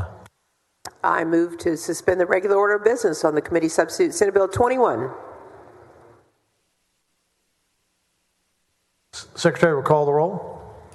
Alvarado, Betancourt, Birdwell, Blanco. 21 ayes, 10 nays. The rules are suspended. Chair lays out third reading and final passage. Committee substitute for Senate Bill 21. Secretary, read the caption. Committee substitute Senate Bill 21 relating to the discipline of judges by the State Commission on Judicial Conduct and the legislature. You're recognized on final passage. Move final passage of the committee substitute Senate Bill 21.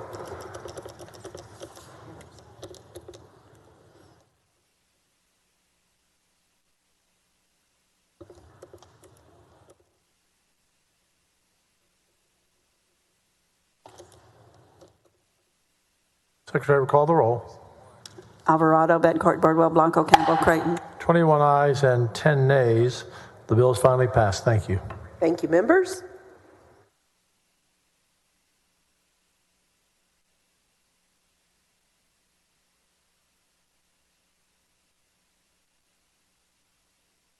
Senator Nichols, you're recognized to suspend the regular order of business on committee substitute for Senate Bill 821.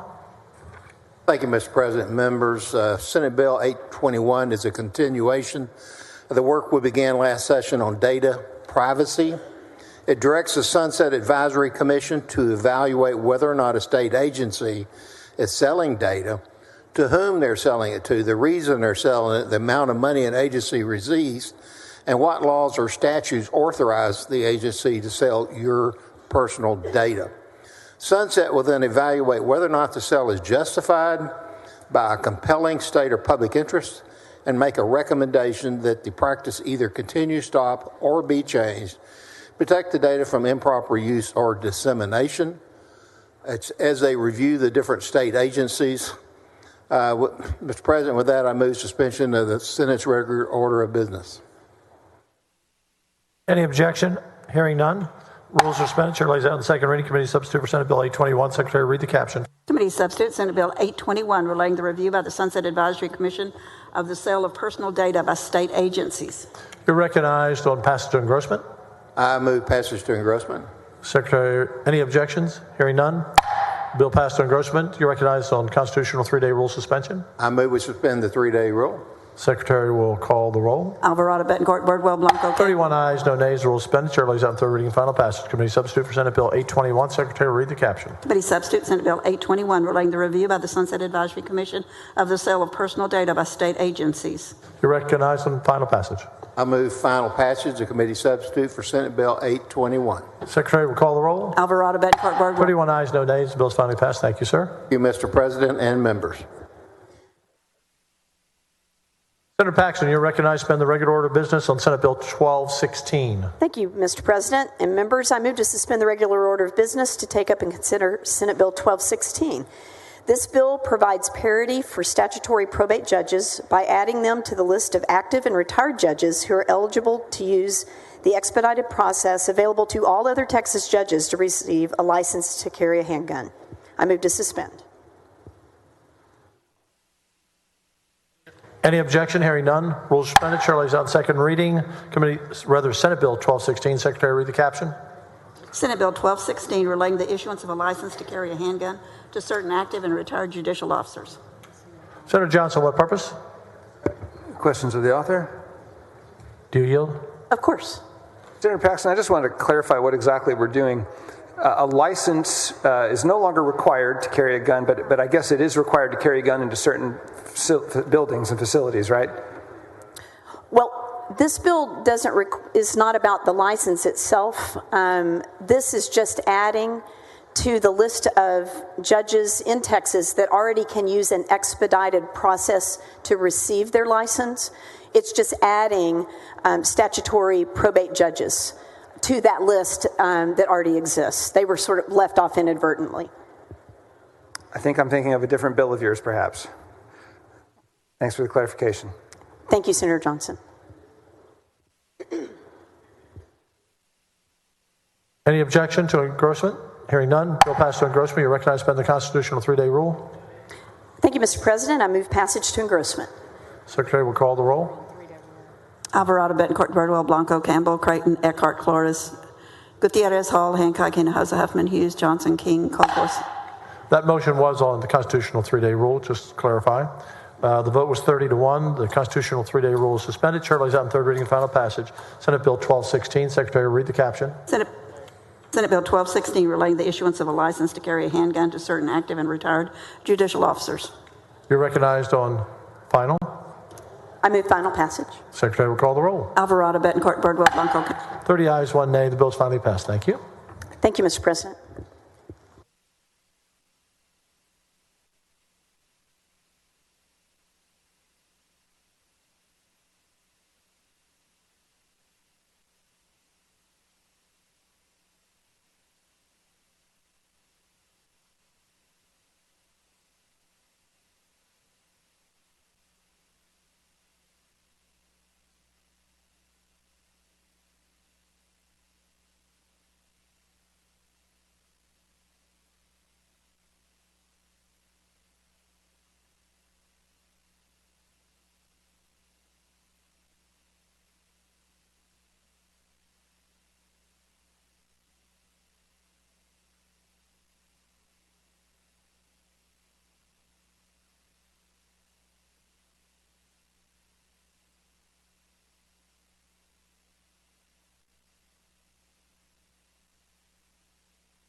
Senator Campbell, you're recognized on Senate Bill 959, suspend the regular order of business. Thank you, Mr. President. I move to suspend the regular order of business on 959. Any objection? Okay. We're going to call the roll. We'll pause for a moment.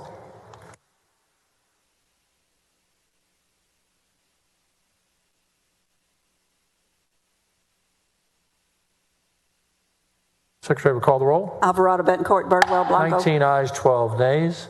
The rule is suspended. Chair lays out on second reading, Senate Bill 959. Secretary will read the caption. On third reading. Senate Bill 959, relating to certain prohibited transactions between an open enrollment charter school and an abortion provider or affiliate of the provider. You're recognized on final passage. So moved. Secretary will call the roll when ready.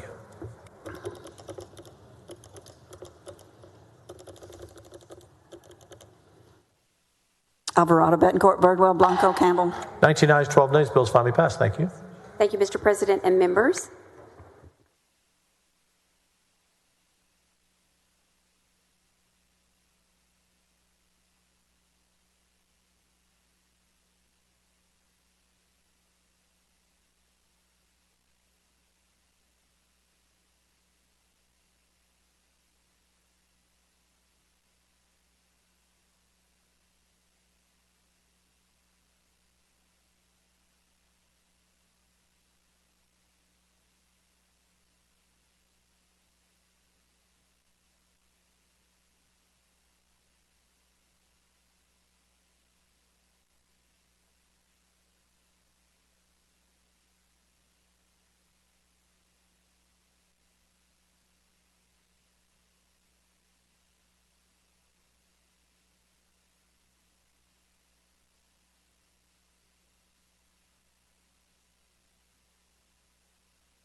Senator Paxton, you're recognized to suspend the regular order of business on Senate Bill 426. Thank you, Mr. President and members. I move to suspend the regular order of business to take up and consider Senate Bill 426. During the COVID pandemic, some patients and doctors encountered interference in the prescription of medications for off-label use to combat COVID. Senate Bill 426 was passed unanimously out of Health and Human Services Committee to help ensure a physician's right to treat by protecting their ability to prescribe off-label medication and treatment to their patients to assist in their treatment and recovery of COVID-19. I move suspension of the Senate's regular order of business. Any objection? Hearing none, rules suspended. Chair lays out in second reading. Senate Bill 426. Secretary will read the caption. Senate Bill 426, relating to patient access to prescription drugs for off-label use for COVID-19 treatment.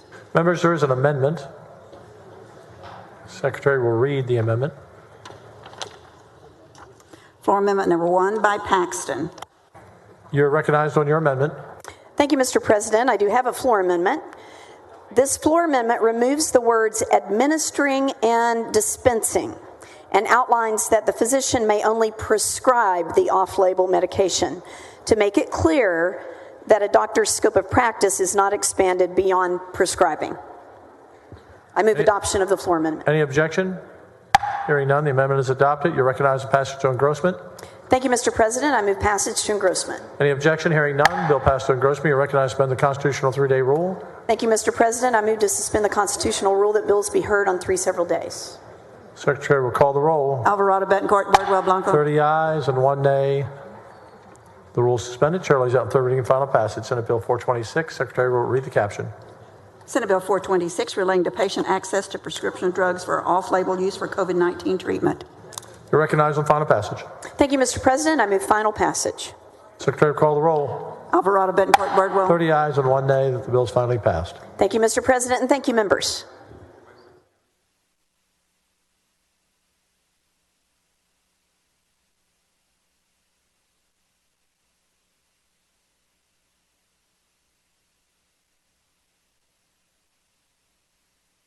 Senator Hancock? Senator Hancock? Come on.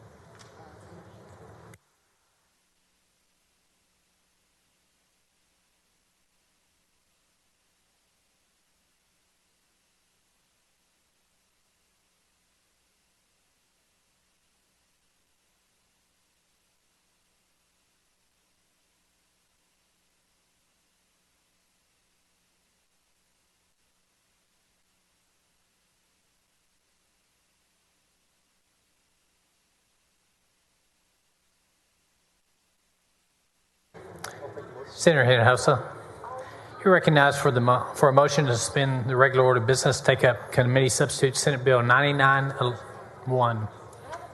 Thank you, Mr. President and members. Committee substitute Senate Bill 991 relates to the establishment of a crime laboratory portal by the Department of Public Safety. Currently, each crime laboratory independently manages their records through customized laboratory information management systems. These systems lack the ability to communicate with each other and lack a uniform way of processing requests from a prosecutor or defense attorney for lab reports. This requested materials are provided by the laboratories via the traditional paper-driven discovery process.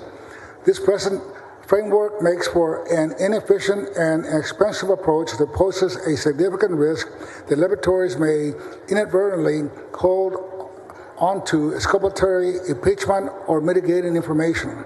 So Bill 991 provides a statewide technology solution to facilitate full discovery of forensic crime records. The Department of Public Safety will be required to establish a central computerized laboratory portal that processes requests and makes lab records available to stakeholders as contents created or modified.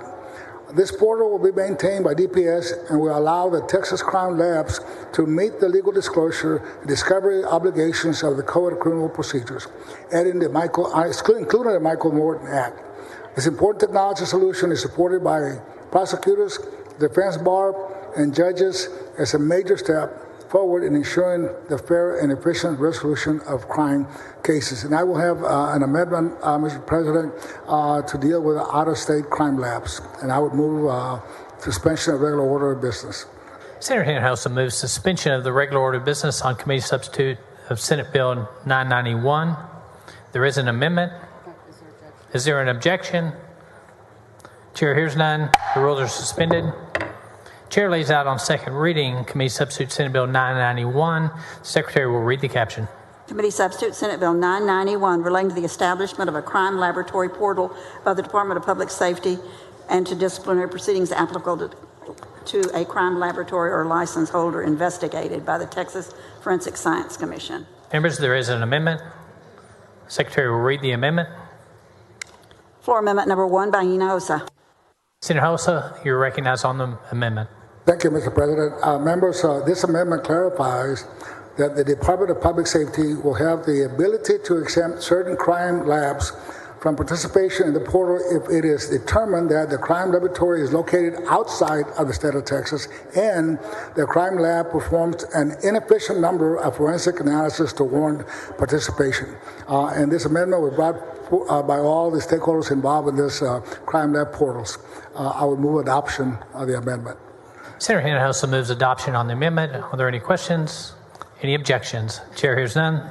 Amendment's adopted. Senator Hinojosa, you're now recognized for a motion on Committee Substitute Senate Bill 991. I move passage to engrossment. Senator Hinojosa moves passage to engrossment. Is there an objection? The chair hears none. Senate Bill 991 is passed to engrossment. Senator Hinojosa, you're now recognized for a motion to suspend the constitutional 3-day rule.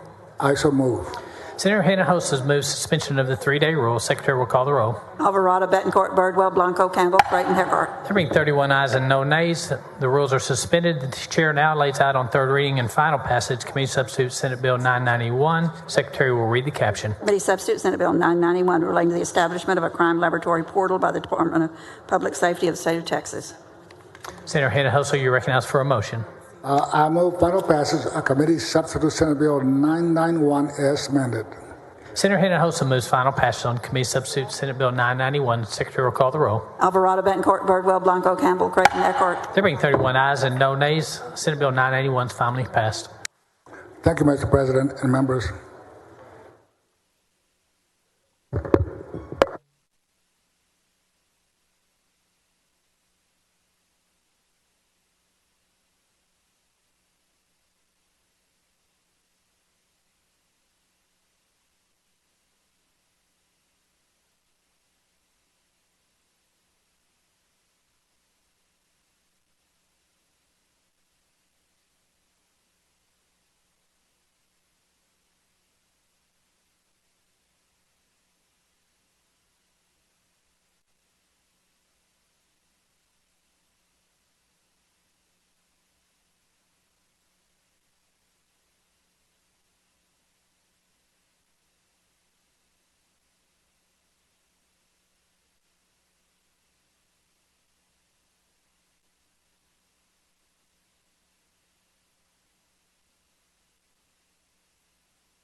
Senator Birdwell.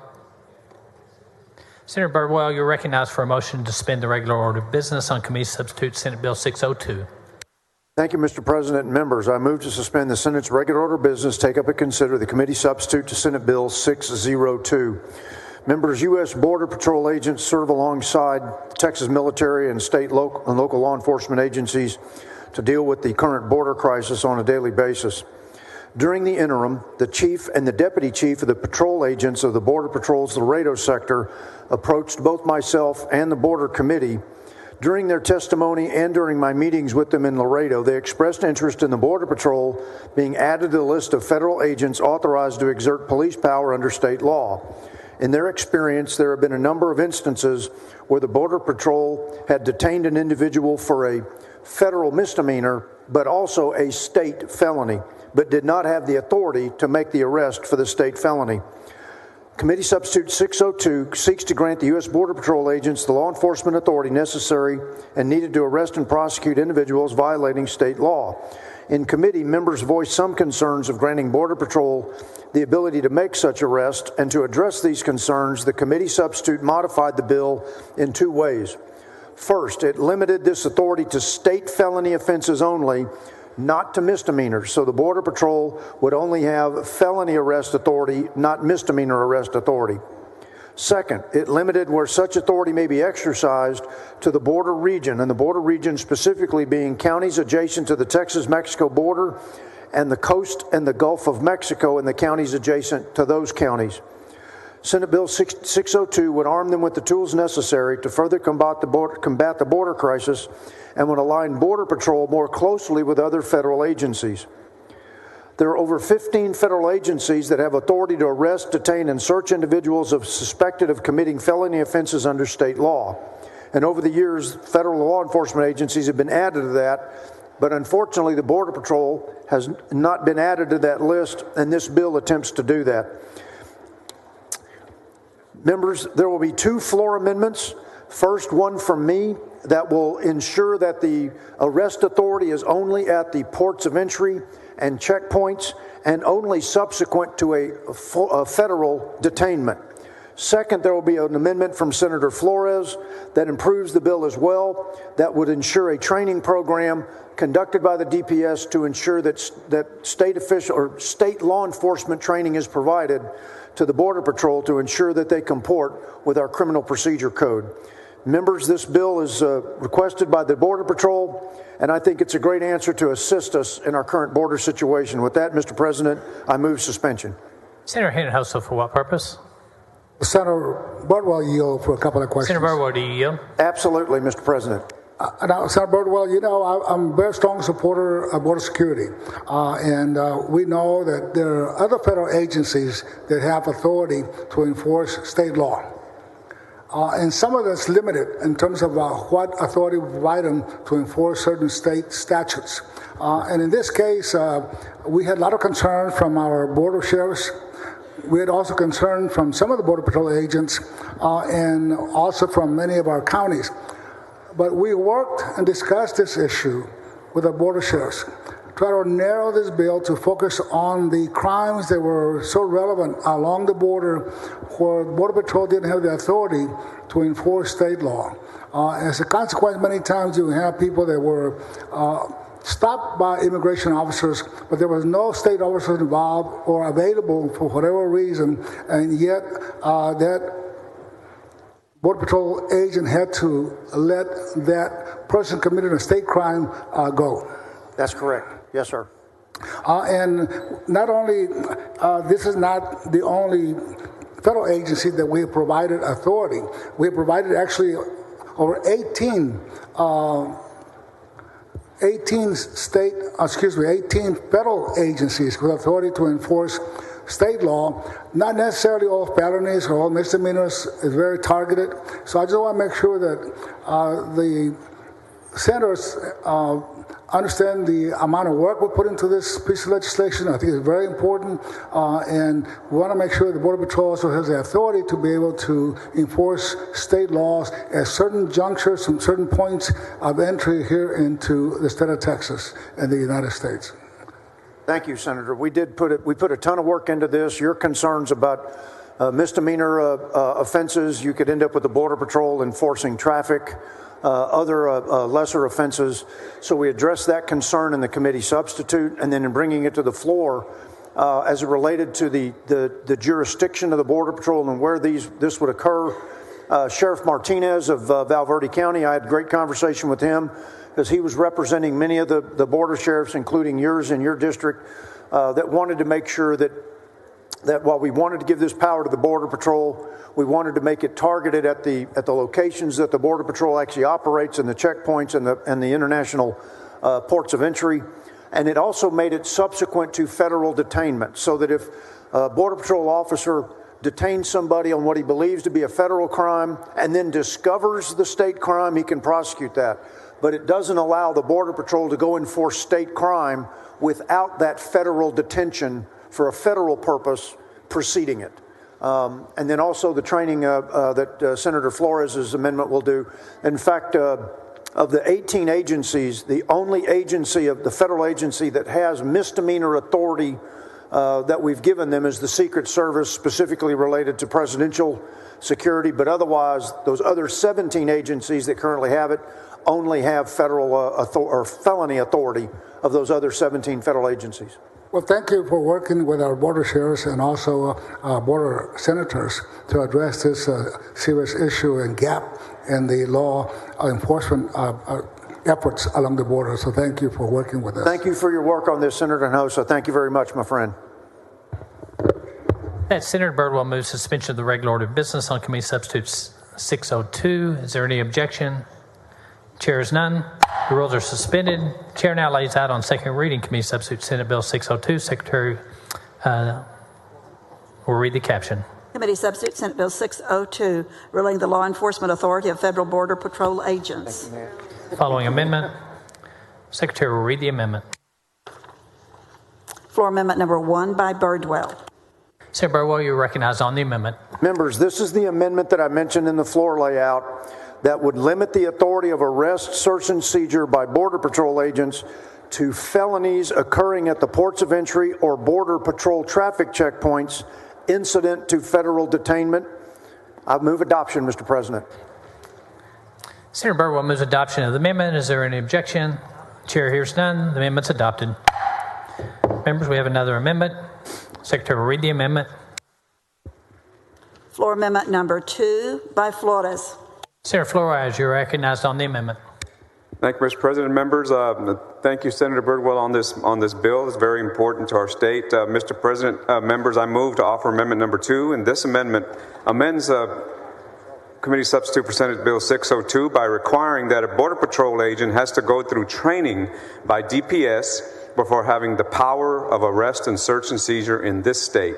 What it specifically does, it amends page 1, line 24 by adding, quote, who completed the training program described by section 411.02093 Government Code, adds section 411.02093 to the Government Code, which states that the Department of Public Safety shall develop a program for Border Patrol and provide this training upon request, and that there is also a provision for a written agreement between DPS and the United States Customs and Border Protection for the purposes of providing the training. Members, this change is needed to make sure that Border Patrol agents are properly trained on our state laws regarding felony offenses and to ensure the safety of our citizens. And I move adoption of the amendment. I believe it's Senator Burwell on the amendment. It's acceptable to the author, Mr. President. Questions on the adoption of the amendment? Is there any objection? Chair hears none. Amendment's adopted. Thank you, Mr. President. Members. Senator Birdwell, you're now recognized for a motion. Move passage to engrossment, Mr. President. Senator Birdwell has moved passage to engrossment. Is there an objection? Chair is none. 602 is passed to engrossment. Senator Birdwell, you're now recognized for a motion to suspend the constitutional 3-day rule. So moved, Mr. President.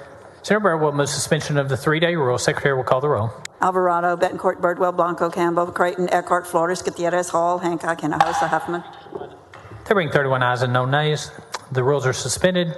Chair now lays out on third reading and final passage Senate Bill 602. Secretary will read the caption. Committee Substitute Senate Bill 602 relating to the law enforcement authority of federal Border Patrol agents. Senator Birdwell, you recognized for a motion. Move final passage, Mr. President. Senator Birdwell moves final passage of Senate Bill 602. Secretary will call the roll. Alvarado, Betancourt, Birdwell, Blanco, Campbell, Creighton, Eckhart. There being 31 ayes and no nays, Senate Bill 602 is finally passed.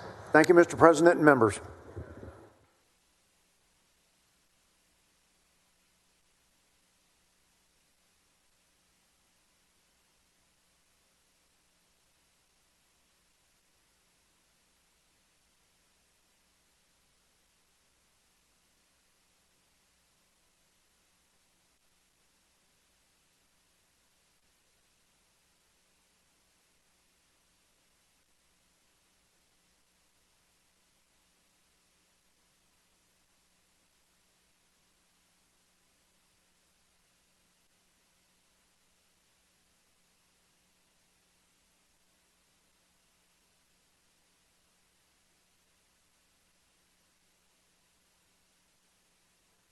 Senator Middleton, you're recognized for a motion to suspend the regular order of business, take up and consider Senate Bill 798. Thank you, Mr. President. Members, I move to suspend the Senate's regular order of business to take up and consider Senate Bill 798. Members, Senate Bill 798 removes a current barrier to entry that we have for our school counselors. We all know that we are in a teacher shortage right now, but something that's not talked about nearly as much is our counselor shortage. Senate Bill 798 removes a barrier to entry, as many other states have done. In fact, there are 13 states right now that do not require teaching experience to become a school counselor. This would make us the 14th state. So currently, a person wishing to become a school counselor must 1, complete a counselor certification program, 2, pass the certification program exam, 3, hold a master's degree in counseling. And what this bill does is it takes away the 4th current requirement that they serve as a classroom teacher for 2 years. So Texas has no alternative certification process right now for counselors, but they do for teachers, and this would change that. According to the American School Counselor Association, the ideal student-to-counselor ratio should be 250 to 1, but for the 2021 to 2022 school year, Texas had a student-to-counselor ratio of 390 to 1, and this bill would help close that gap while also removing the pressure of pulling teachers from the classroom to fill those vacancies in our school counseling offices. Licensed professional counselors or other counselors who are otherwise qualified to help students in Texas schools are currently not eligible to be considered for school counselor jobs. And as we know, mental health access for schools has become a center of conversation in this body and in recent years, and this bill will increase the applicant pool for school counselors, which is necessary to providing professional mental health support for our Texas students. Senator Hinojosa, for what purpose? Will Senator yield for some questions? I do. Thank you. You know, Senator Middleton, I like your bill, but I just want to make a couple of points. That is, right now we have a shortage of teachers, do we not? We do. And we also have a shortage of counselors. We do. And under present law, what is required is that a counselor also have classroom experience. Is that correct? Right. So right now, under the law, it's 2 years. Okay. And here we are having a shortage of teachers, as it is already, and as that is the present situation. So now we are also requiring counselors, who also there's a shortage of counselors throughout the state, and by making or taking away the requirement, I have to serve 2 years in a classroom, it makes it easier to find counselors that are very much needed in our schools. That's correct, Senator. And that's your sole purpose of your bill. That's correct. Thank you for clarifying that. Senator West, for what purpose? Question of the author. Do you yield? I do. Thank you. Senator, in terms of, I heard you quote a statistic, which obviously I agree with, in terms of the national average, in terms of the ratio, counselors to students, what is it? Right. So right now, the recommended, so I spoke about the recommended ratio, which is 250 to 1. It's a recommended ratio. And what is it in the state of Texas? In the state of Texas, it's 390 to 1. 390 to 1. Do you know how long that's been the ratio?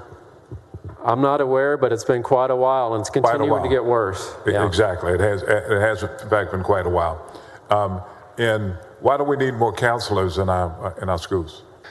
Mental health needs, especially with the learning loss that we saw with COVID, have increased dramatically. It's an issue that we heard extensively about in committee. There are a lot of additional needs for our students, our public school students, that were, of course, there prior to COVID, and they become worse after COVID. So the need for counselors has escalated significantly since COVID hit. Okay, you named that there's still certain requirements that counselors would have to have. Is that correct? That's exactly right. And what are those? So the requirements are, one, that they complete a certification course, which is the law now, that they pass a certification program exam, and 3, that they hold a master's degree in counseling. Okay, so you still have to hold a master's degree in counseling. That's correct. And this is, in terms of hiring a counselor, is permissive to the school district, correct? It's permissive. It's up to the school district. And, the school districts may still weigh in their hiring practice whether or not someone has classroom experience. So they can still consider that and perhaps weigh that very heavily in their decision on whether or not to hire someone as a counselor. They probably will do that based on their need for counselors in that school district, correct? Correct. I think you have a good bill. I think you have a good bill. Thank you, Senator. Senator Menendez, for what purpose? Mr. President. Do you yield? I do. Thank you. Senator Middleton, thank you for yielding for questions. I just heard the exchange, and I wanted to make sure I was correct, because I thought we needed an amendment. The Texas School Counselors Association came to me with an amendment, and I think it had to do with having a master's level certification or a master's in counseling. Does your bill now call for that, or what's? Well, that's already the law right now. That's already law. Yeah, that's already the law. We're not changing anything about that. Okay. So all you're doing is taking out the requirement for the teaching. That's right. The 2-year requirement. Correct. And so what you're saying is you're going to address the supply side in terms of we need more counselors, the ratio's down low. The question is there anything we're doing in the Texas House or Senate to address the payment for more counselors? Because I agree with you that we need to have more counselors in our schools, and what the duties that we assign them. Are you in favor of having a lower student to teacher to counselor ratio, And the counselors get to counsel students, not just necessarily be academic advisors, but also be on the lookout for students who may be at risk of detaching from the school environment, from the community, that sort of thing. What are your thoughts? Right. So, this is an issue that's been building for years, frankly, at this point. We all appreciate the importance of counselors and the role that they play in our schools and to keep our children safe, and not just, obviously not just their academic needs, like they run the individualized education program, IEP, for our special needs students. They provide these much needed oversight for 504 children as well. There are a lot of important roles that they play, and I agree 100% that we do need to work on that ratio and lower that ratio. And one of the ways to do that, I know this body will consider, is the school safety allotment this session. This is one, of course, the eligible expenditures. Of course, that's up to SB1 and HB1, and separate from this bill. But of course, I support that wholeheartally. So I totally agree with you. So we can work together on trying to focus on increasing the resources for more counselors to enable. Because if your bill passes, which it looks like it's going to, then you'll have a bigger pool of counselors to choose from. But we just still have to have the financial resources for the schools to hire them, correct? Right. That's the step 2. Got it. Okay. Thank you. Thank you, Mr. President. Thank you, Thank you, Senator. Senator Middleton moves suspension of the regular order of business on Senate Bill 798. Secretary will call the roll. Alvarado, Bettencourt, Birdwell, Blanco, Campbell, Creighton, Eckhart, Flores. There being 24 ayes and 7 nays, the rules are suspended. Chair now lays out on second reading Senate Bill 798. The Secretary will read the caption. Senate Bill 798, relating the certification requirements for a public school counselor. Senator Middleton, you're recognized for a motion. Thank you, Mr. President. Members, I move passage to engrossment for Senate Bill 798. Senator Middleton moves passage to engrossment on Senate Bill 798. Secretary will call the roll.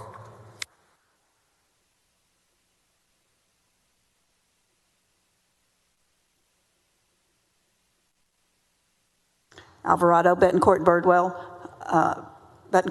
Blanco, Campbell, Creighton, Eckhart, Flores, Gutierrez, Hall, Hancock. There being 24 ayes and 7 nays, the bill is passed to engrossment. Find one more friend.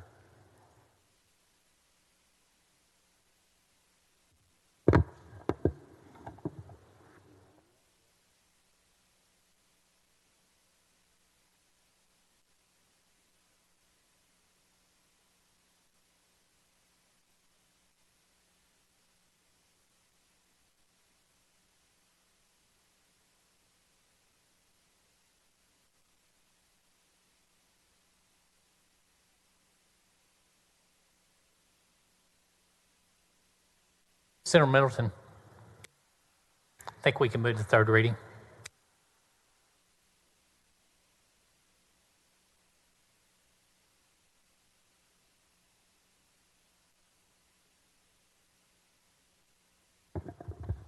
Senator Middleton, you're recognized for a motion to suspend the constitutional 3-day rule.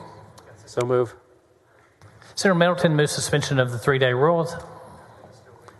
Secretary will call the roll.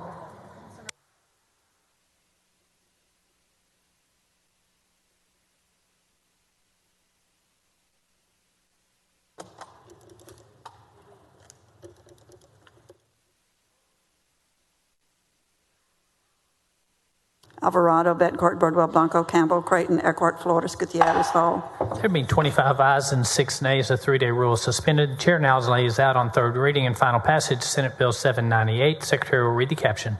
Senate Bill 798, relating the certification requirements for a public school counselor. Senator Middleton, you're recognized for a motion. Thank you, Mr. President. Members, I move final passage of Senate Bill 798. Senator Middleton moves final passage Senate Bill 798. The Secretary will call the roll.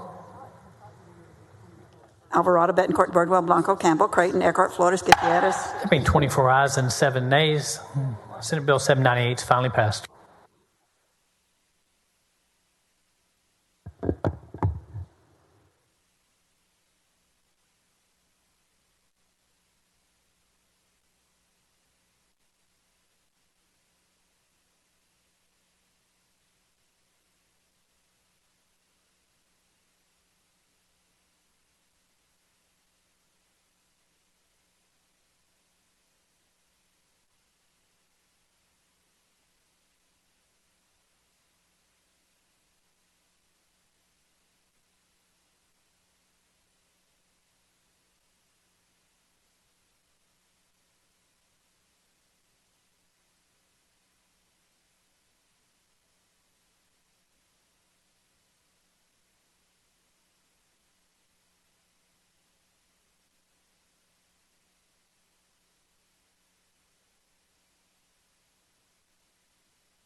Senator Johnson, you're recognized on motion to suspend the regular order of business on committee substitute Senate Bill 1003. Thank you, Mr. President. Members, Senate Bill 1003 removes barriers for patients searching for a medical provider and streamlines the regulation of health plan provider networks. It's a recommendation of the Texas Department of Insurance. Specifically, the bill removes language for specific providers listed and instead would use general facility-based. Basically, if you're looking for a physician but you find out you need to look for someone other than a physician, that's going to be included in the listings online as well. Members, I move to suspend the regular order of business on the committee substitute for Senate Bill 1003. Senator Johnson moves suspension of the regular order of business on committee substitute of Senate Bill 1003. Is there an objection? Chair hears none. The rules are suspended. Chair lays out on second reading committee substitute Senate Bill 1003. The Secretary will read the caption. Committee substitute Senate Bill 1003 relating to disclosure requirements for healthcare provider directories maintained by certain health benefit plan issuers. Senator Johnson, you're recognized for a motion. I move passage to engrossment. Senator Johnson moves passage to engrossment. Senate Bill 1003. Is there an objection? Chair is none. The bill is passed to engrossment. The chair, Senator Johnson, you're now recognized for a motion to suspend the constitutional 3-day rule. I move to suspend the constitutional rule that the bills be heard on 3 several days. Senator Johnson moves suspension of the 3-day rule. Secretary will call the roll. Alvarado, Betancourt, Birdwell, Blanco, Campbell, Creighton, Eckhart. There being 31 ayes and no nays, the rules are suspended. The chair lays out on third reading and final passage Senate Bill 1003. The Secretary will read the caption. Committee substitute Senate Bill 1003 relating to disclosure requirements for healthcare provider directories maintained by certain health benefit plan issuers. Senator Johnson, you're recognized for a motion. Move final passage. Senator Johnson moves final passage of Senate Bill 1003. Secretary will call the roll. Alvarado, Betancourt, Birdwell, Blanco, Campbell, Creighton, Eckhart. There being 31 ayes and no nays, Senate Bill 1003 is finally passed. Thank you, Mr. President. Members.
Members, if I could have your attention very quickly, Chairman Creighton has an announcement. Yes, members, it's my intention tomorrow to bring up Senate Bill 8 and 9 on tomorrow, Thursday, April 6th, to make sure that the debate considers and consideration of any amendments and just the content within the amendments. If your offices could help us in any way by providing those amendments by 6 o'clock this evening, it would give us an opportunity to digest and vet the content of the suggested amendments. And in that sense, it would allow us to give full consideration to adopting those amendments as the author rather than not understanding the consequences quickly. So if your offices could work with ours and by 6 o'clock this evening provide us any suggested amendments for Senate Bill 8 and 9, it would be much appreciated. Thank you, Mr. President and members. Thank you, Senator Creighton. Thank you, members.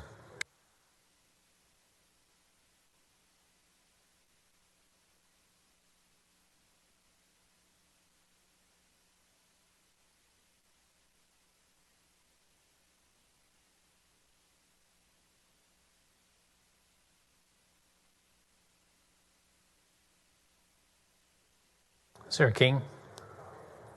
Senator King, you're recognized for a motion to suspend the regular order of business on committee substitute Senate Bill 1015. Thank you, Mr. President. I move to suspend the Senate's regular order of business to take up and consider at this time Senate Bill 2015. Members, our transmission distribution utilities, as you know, have regular rate cases every 4 years where they bring their costs in and a new rate of return is approved based upon those costs. Those rate hearings are very complex and it's extended litigation. In the interim, they're allowed to bring up interim cost recovery that will serve in an interim basis until they get to their 4-year full rate case. There's two different types of interim rate recovery systems. One is for the transmission lines, which is the lines that run from the generator to the substation, and the other is for the distribution lines, which run from the substation to your home or business. There's two different systems for no good reason. The one for transmission is less expensive, ultimately to the consumer and the industry, and less complex and more responsive. The one for the distribution system, which is the lines from the substation to your home or business, is frankly more complex. So this simply allows us to make the distribution interim recovery system work basically like the transmission's interim recovery system. At the end of the day, it should streamline litigation and should ultimately save the company's money, which will translate into lower rates paid by your customers. And with that, would move to suspend the regular order of business. And members, I think you also have 2015 up, which you said 2015. We are on 1015, and you laid out 1015. You know, I picked up the wrong book, but I laid out 2015. If I said 1015, if I said 2015, I meant 1015. Right, and I just wanted to clarify for the members. So we're on 2015. We did 2015 previously. My apologies, Mr. President. We're on 1015. Senator King moves suspension of the regular order of business on Senate Bill 1015. Is there an objection? Chair hears none. The rules are suspended.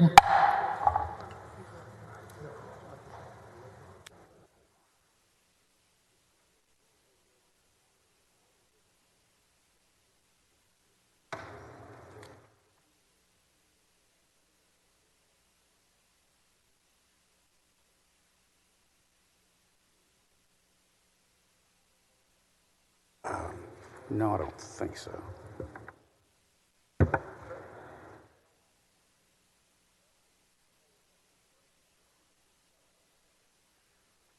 Chair lays out on second reading Senate Bill 1015.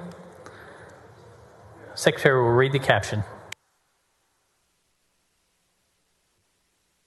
Committee substitute Senate Bill 1015 relating to periodic rate adjustments by electric utilities. Following amendment. Secretary, read the amendment. Floor Amendment number 1 by King. You're recognizing your amendment. Thank you, members. This is an amendment that was brought to us by the cities. I think it makes all parties that were concerned about the bill neutral. It does a couple things. It expressly allows OPUC, the Office of Public Utility, and interested parties to intervene. It unstrikes the deletion of that in the bill before us. That's also is already law, but it just makes it clearly triple clear. It also clarifies that the cities can be reimbursed for their attorney's fees if they participate in the DCRF proceedings. Again, it unstrikes that deletion, and it allows, they have a 60-day period for these interim rate adjustments, and this gives 15 days additional time if anyone needs an extension, and the amendment is acceptable to the author. Yes, it is. Any objection? Hearing none, the amendment is adopted. You almost caught me there. You're recognized on pass to engrossment. So move. Any objection? Hearing no objection, bill passes to engrossment. You're recognized to suspend the constitutional 3-day rule. I move to suspend the constitutional rule that bills be read on 3 several days. Secretary will call the roll. Alvarado. 31 ayes, no nays. Bill is finally passed. That's the 3-day rule. We now lay out committee substitute for Senate Bill 1015 on final passage. Secretary, read the caption. Committee substitute Senate Bill 1015 relating to periodic rate adjustments by electric utilities. You're recognized on final. Move for final passage. Secretary will call the roll. Alvarado, Bettencourt, Birdwell. 31 ayes, no nays. Bill is finally passed. Thank you. Thank you, Mr. President and members.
Senator Swertner, you're recognized on committee substitute for Senate Bill 7. Suspend the regular order of business.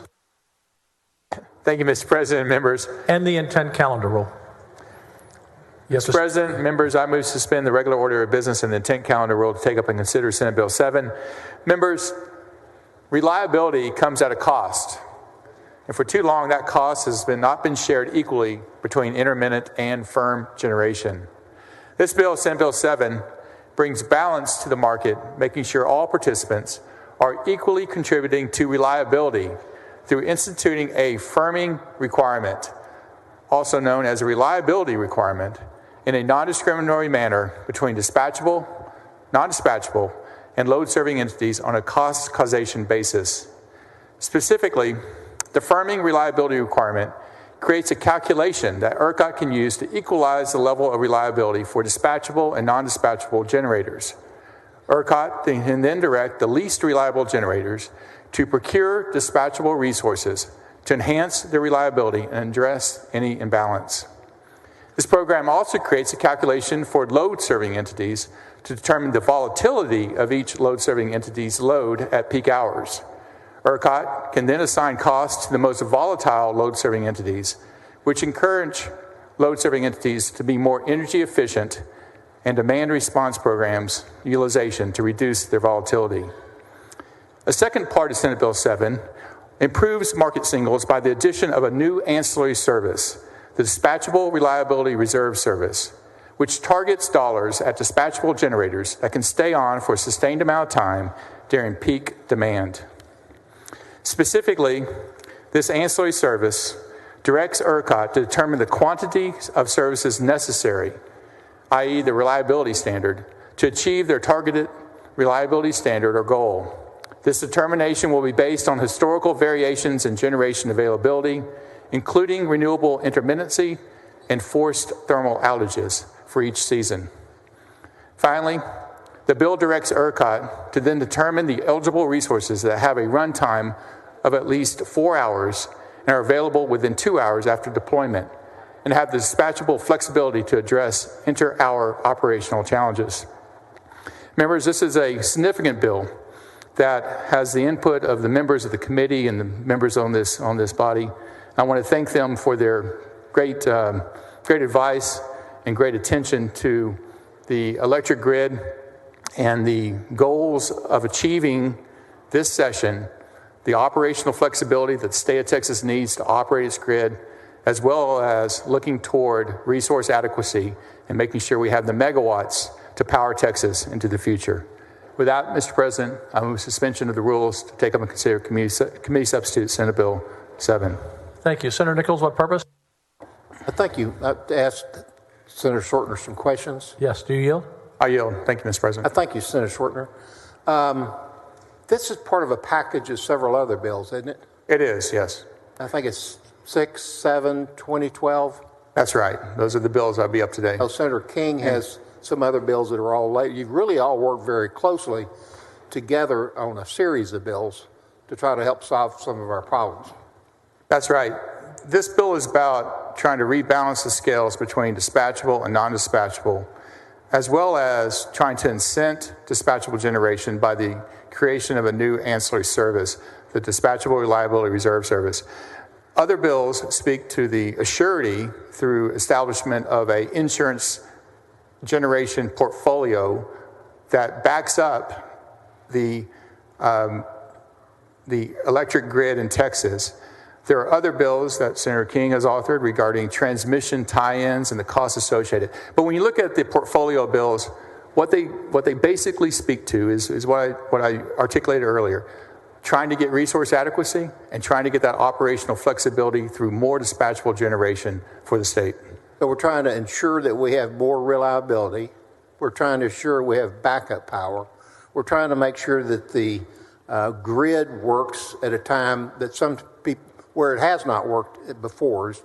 That's an overall object of what you're trying to do collectively with Senator King in a package of bills.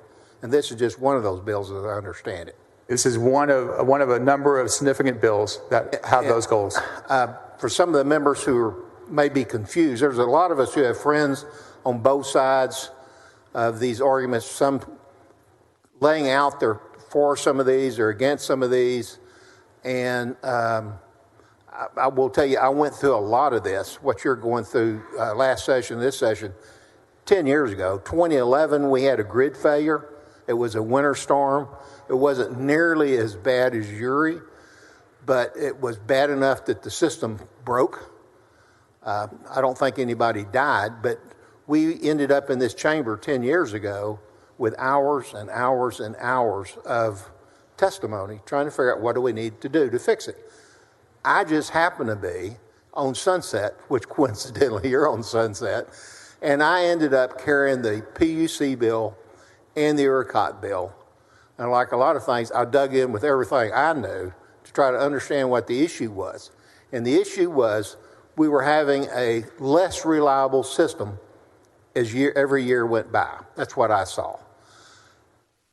But how important was reliability to everyone out there? At that point in time, it was not that important. Nobody had died that I'm aware of. And it didn't reach the level that we had under Uri. But we saw it coming. We waved flags, we studied, we offered ideas. It was just not acceptable at all. And all of a sudden, 10 years later, we find ourselves in a situation where we have an unreliable system. As much as we like to say, be proud as Texans of our system, we're concerned about it. And you're working with a series of bills, and any one of us who took the package of bills and you worked on probably would have them a little bit different. I mean, I know that I would shape some of them a little bit different than you're shaping them, and that's okay. There's other members that are here at the chamber that have a little bit different opinion and would like to see them a little bit different way as well. But your overall go is you're pointing in the right direction to encourage dispatchable power, more reliable, have backup and all those kind of things, which I think our people that we represent want us to do. And I'm here to let you know I'm going to be voting for 6, 7, 2012, and Senator King's bills as well, because I've watched you work on it and have studied them myself. And yeah, I do some of them a little bit different, but we're going in the right direction here. And I would encourage every member to support this package of bills. Thank you. Thank you, Senator. Thank you, Very Mr. President. Thank you, Senator Nichols. Senator King. Senator Perry, you're up next. Thank you, Mr. President. Senator, as you were laying that out, and as Senator Nichols was talking, I started thinking back to, 2 years ago last February the 14th, Valentine's Day. And about that time, I know and I'm sure everybody here started getting calls from constituents, and it was calls like from the hospital down the road from us. They said, hey, I have 3 hours of diesel left. We've been without power for a couple of days. I've got 3 hours of diesel left. We can't find diesel because all the jobbers, all the providers, they can't get they can't siphon the tanks. They can't run the tanks without electricity. They can't fill up their trucks. They can't bring me diesel. We're a hospital. We all started getting calls from our nursing homes and from our water suppliers and everybody we knew, because everything had stopped. And then over the next couple of days, we started hearing of people who were just in terribly tragic situations. They would talk about I've got water at my house, but it's frozen in my commode. I've got no pipes that drink. I know what's going to happen when the pipes begin to thaw. And then we started getting the really tragic stories about a young boy who literally froze to death in his home at night. And we learned later of at least 250 deaths, and quite probably many more that were at least associated with Uri in one way or another. And then we came back here a couple weeks later when we were able to start working again after we started getting our districts running, and we learned about this thing called a black start, and that we literally were within 4 minutes of having every generator in ERCOT shut down. And they were shutting down for an assortment of reasons. Some had weatherization issues, but others simply they just ran out of fuel. There was plenty of natural gas in the pipeline, but there was no electricity, no backup electricity, no source to push that fuel down the line into their generators so they could provide electricity. And we found out that if that black start trip had occurred, and once it starts, as you know, we learned there's nothing can stop it. And once it starts, it's not just a matter of it being 3 or 4 days before we get the electricity back up and running. It would be 30 days, 60 days. It would have been something that wouldn't have been several hundred deaths. And I hate to sound like so tragic, but it would have been quite likely thousands of deaths. There would have been no food. it would have been a situation that still today in Texas we would be trying to figure out how to recover from, instead of talking about how to spend this great amount of money we've got and do all these other big things. And I just thinking through this, and Senator Nichols references to this is something we should have saw coming. We can blame the PUC and we can blame ERCOT, but it really becomes our fault because we're over them. We're the policymakers, and we have oversight for those agencies. And particularly with regard to SB 6 that you're doing, where that's trying to put in place some type of emergency backup generation. So if everything goes out, whatever happens, we're going to have power there. And if a black start ever was to occur, we're going to have things that jumpstart that black start and keep that from happening. And I just want to commend you as chair of that committee for this entire package, particularly 6, 7, and 2012 that we're doing today. Those are just such huge steps. But I guess I just reminded myself and wanted to remind everybody else that how tragic that was, how much more tragic it almost was, and how important it is that we not go home without having come up with a set of with a deal, with a package of bills that make sure that we're on the path to never seeing something like that happen again, and also making sure that we can still be that shining light of good, reliable, and inexpensive electricity that people will always know is coming. And so with that, I just wanted to thank you for bringing these, and I know there's a lot of amendments, and I just appreciate the fact we get to work through this together. Thank you for those kind words, Senator King. I appreciate your leadership as vice chair of the committee. Members, I did fail to neglected to tell you that there are three amendments. I've worked with members, and they are acceptable to myself, and I've worked with members on the committee regarding three areas of the bill. So there will be 3 amendments coming. Senator Perry, for what purpose? Question for the author. Do you yield? I yield. First of all, I echo everything that's been said, and I recognize the work that's gone into this package, and I think I'll have intent and questions on all 3 today, 7 being the smaller of questions. But first of all, we understand that as a grid goes, we need more capacity. So anything we can move that conversation forward to get there, I think is positive. I think people expect their lights to come on. They expect the taps to run on the water. You know, we need electricity to pump the water through the system. We need water to pump into the system. So they're all related. I would put water and electricity, I'd say water above it from different perspectives, but you got to have both, right, to survive. Those are life essentials.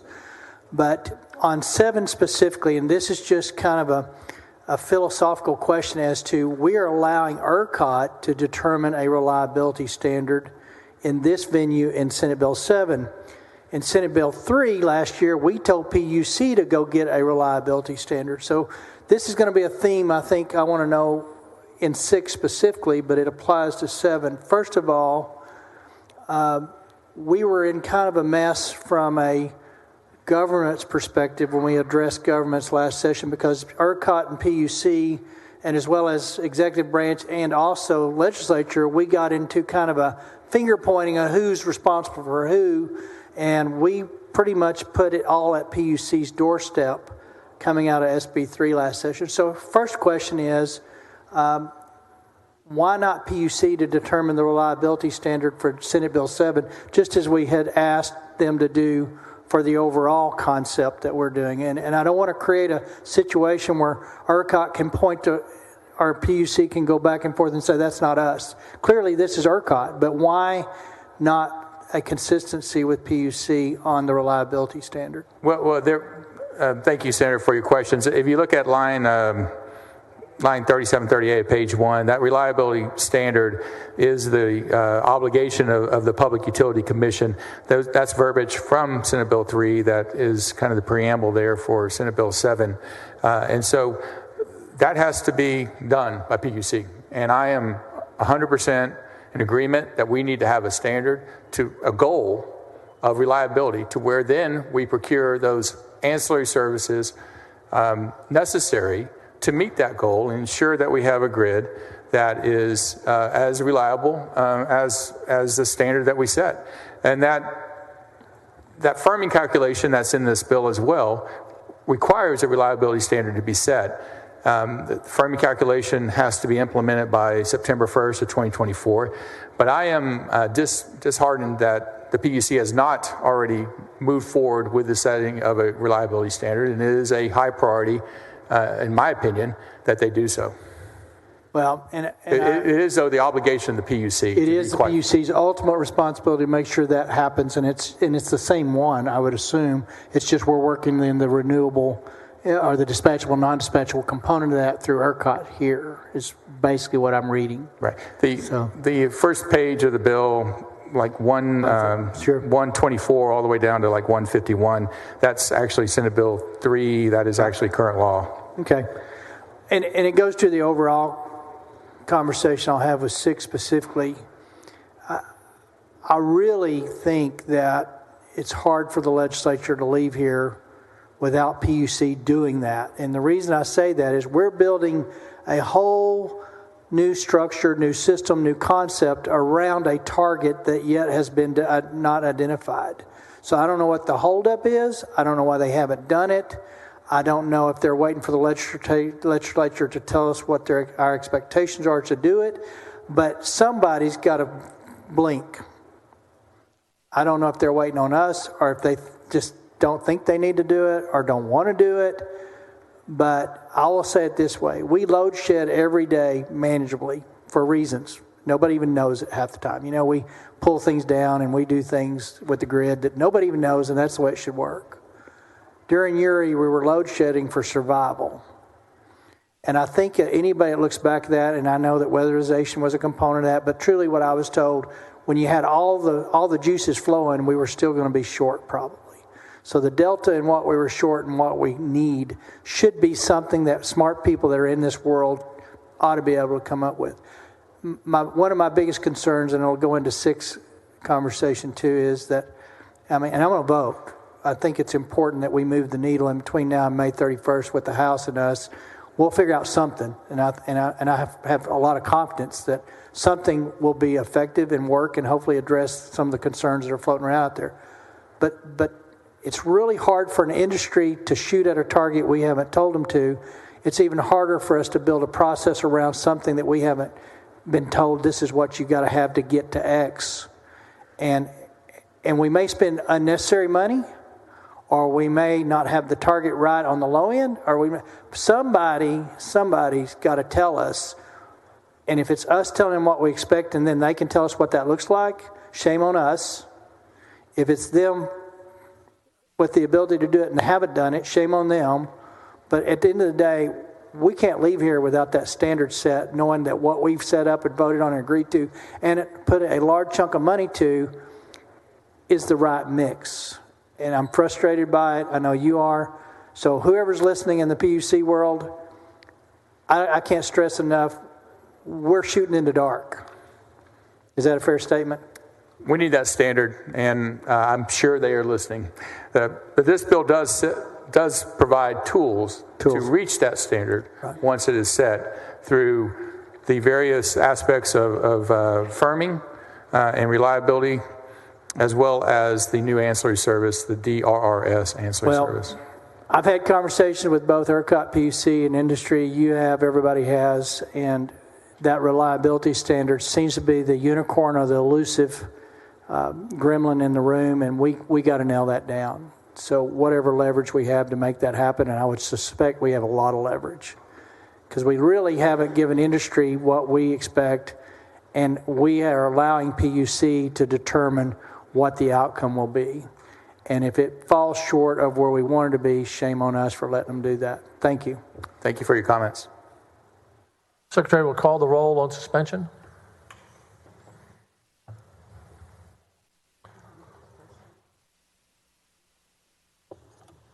Alvarado, Betancourt, Bergwell, Blanco. 29 ayes, 2 nays, rule suspended.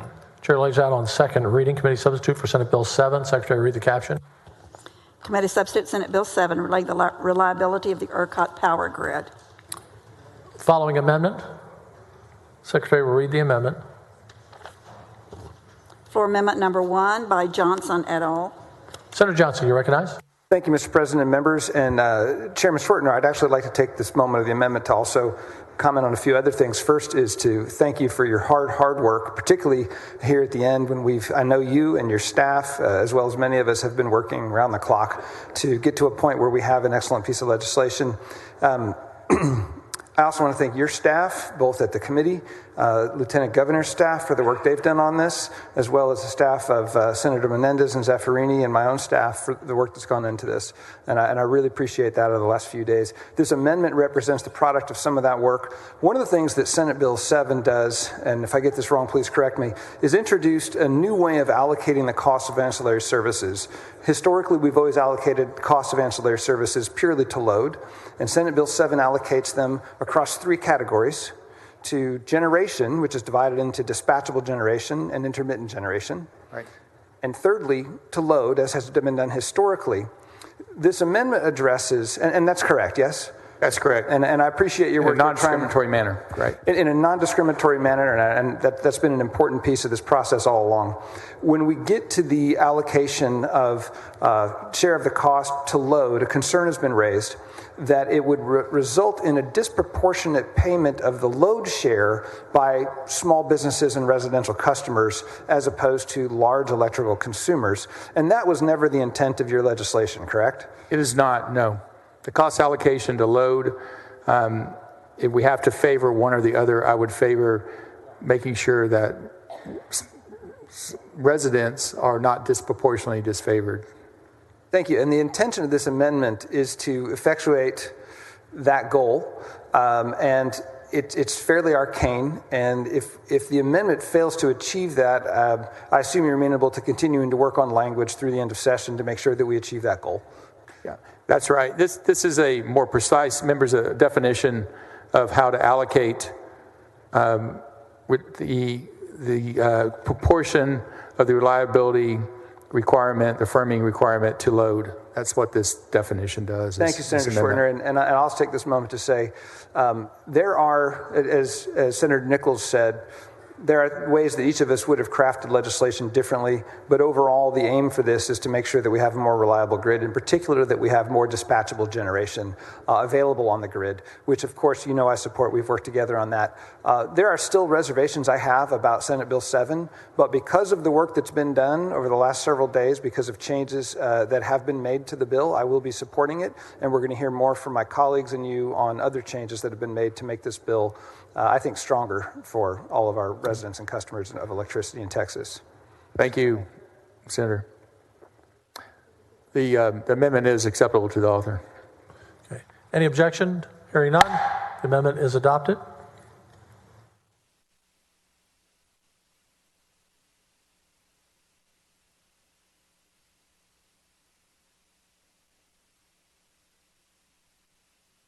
On here.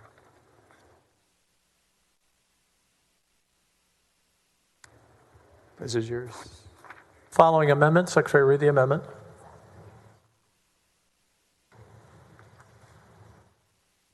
Floor Amendment number 2 by Zaffirini et al. Senator Zaffirini, on your amendment.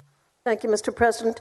Mr. President and members, this amendment changes the runtime from 10 hours to 4 hours, but allows ERCOT to require a longer runtime if they determine it is necessary. This was done to address concerns that a 10-hour runtime would limit dispatchable resources like batteries. If the need for runtime longer than 4 hours is necessary in the future, however, ERCOT will be able to make this change. Mr. President, I move adoption, and I believe this amendment is acceptable to the author. Senator Swertner. Thank you, members. Just for some further input on this amendment, there was discussion about how long this new ancillary service should be required to run. We have ancillary services that are turn on very quick, fast frequency, reg up, reg down. A new one coming on that starts within 10 minutes, stays on for 2 hours, called ECRS. But this new ancillary service, the DRRS ancillary service, is start within 2, run for at least 4 initially. And I changed it to 10. And really there are different types of generation. There are only certain types of generation that fall within that criteria now. But this fills a void, and so it allows for at least 4, but the PUC can change it to even longer than that if necessary. So this fills a void, I think, and allows for some flexibility at the PUC level regarding that that time frame that we need ancillary services. So it's acceptable to the author. Thank you for working with me on it. Members, any objection? Hearing none, amendment is adopted. Thank you, Mr. President and members. Thank you, Senator.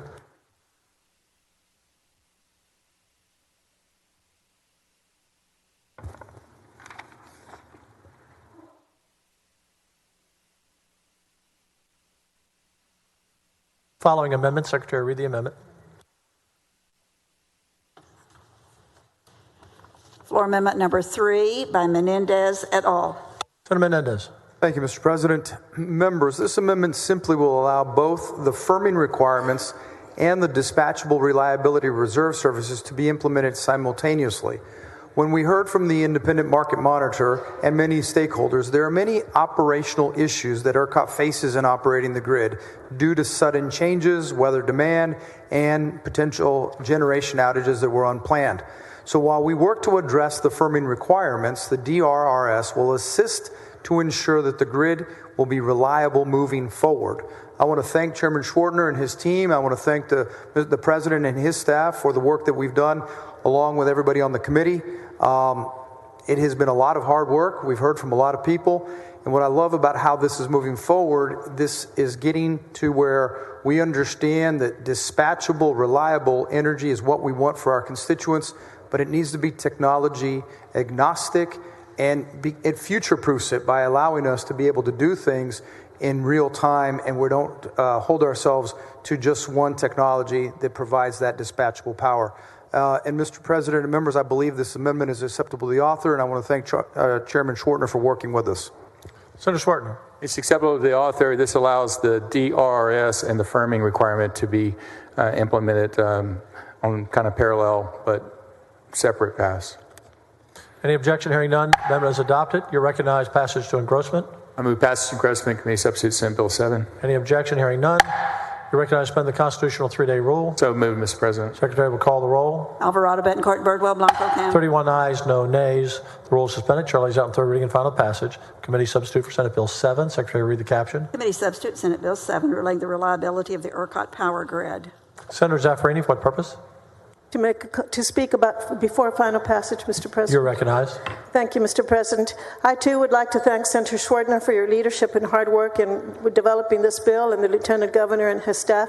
Everybody's staff worked so hard to do this, and it shows what we can do when we work together, because we all talk about being bipartisan, and this bill is now a bipartisan effort. You listened to us about this bill, you addressed our concerns, everybody came to a consensus, and we just adopted these amendments unanimously. It shows what the Senate can do when we are at our best, and we thank everybody who is involved. This is a much better bill today than it was yesterday. Thank you. Senator Zaffarini, as you know, behind the scenes, we were all talking at about 10 o'clock last night, so thank you. The work of the Business and Commerce Committee on this issue going back to last session has been phenomenal.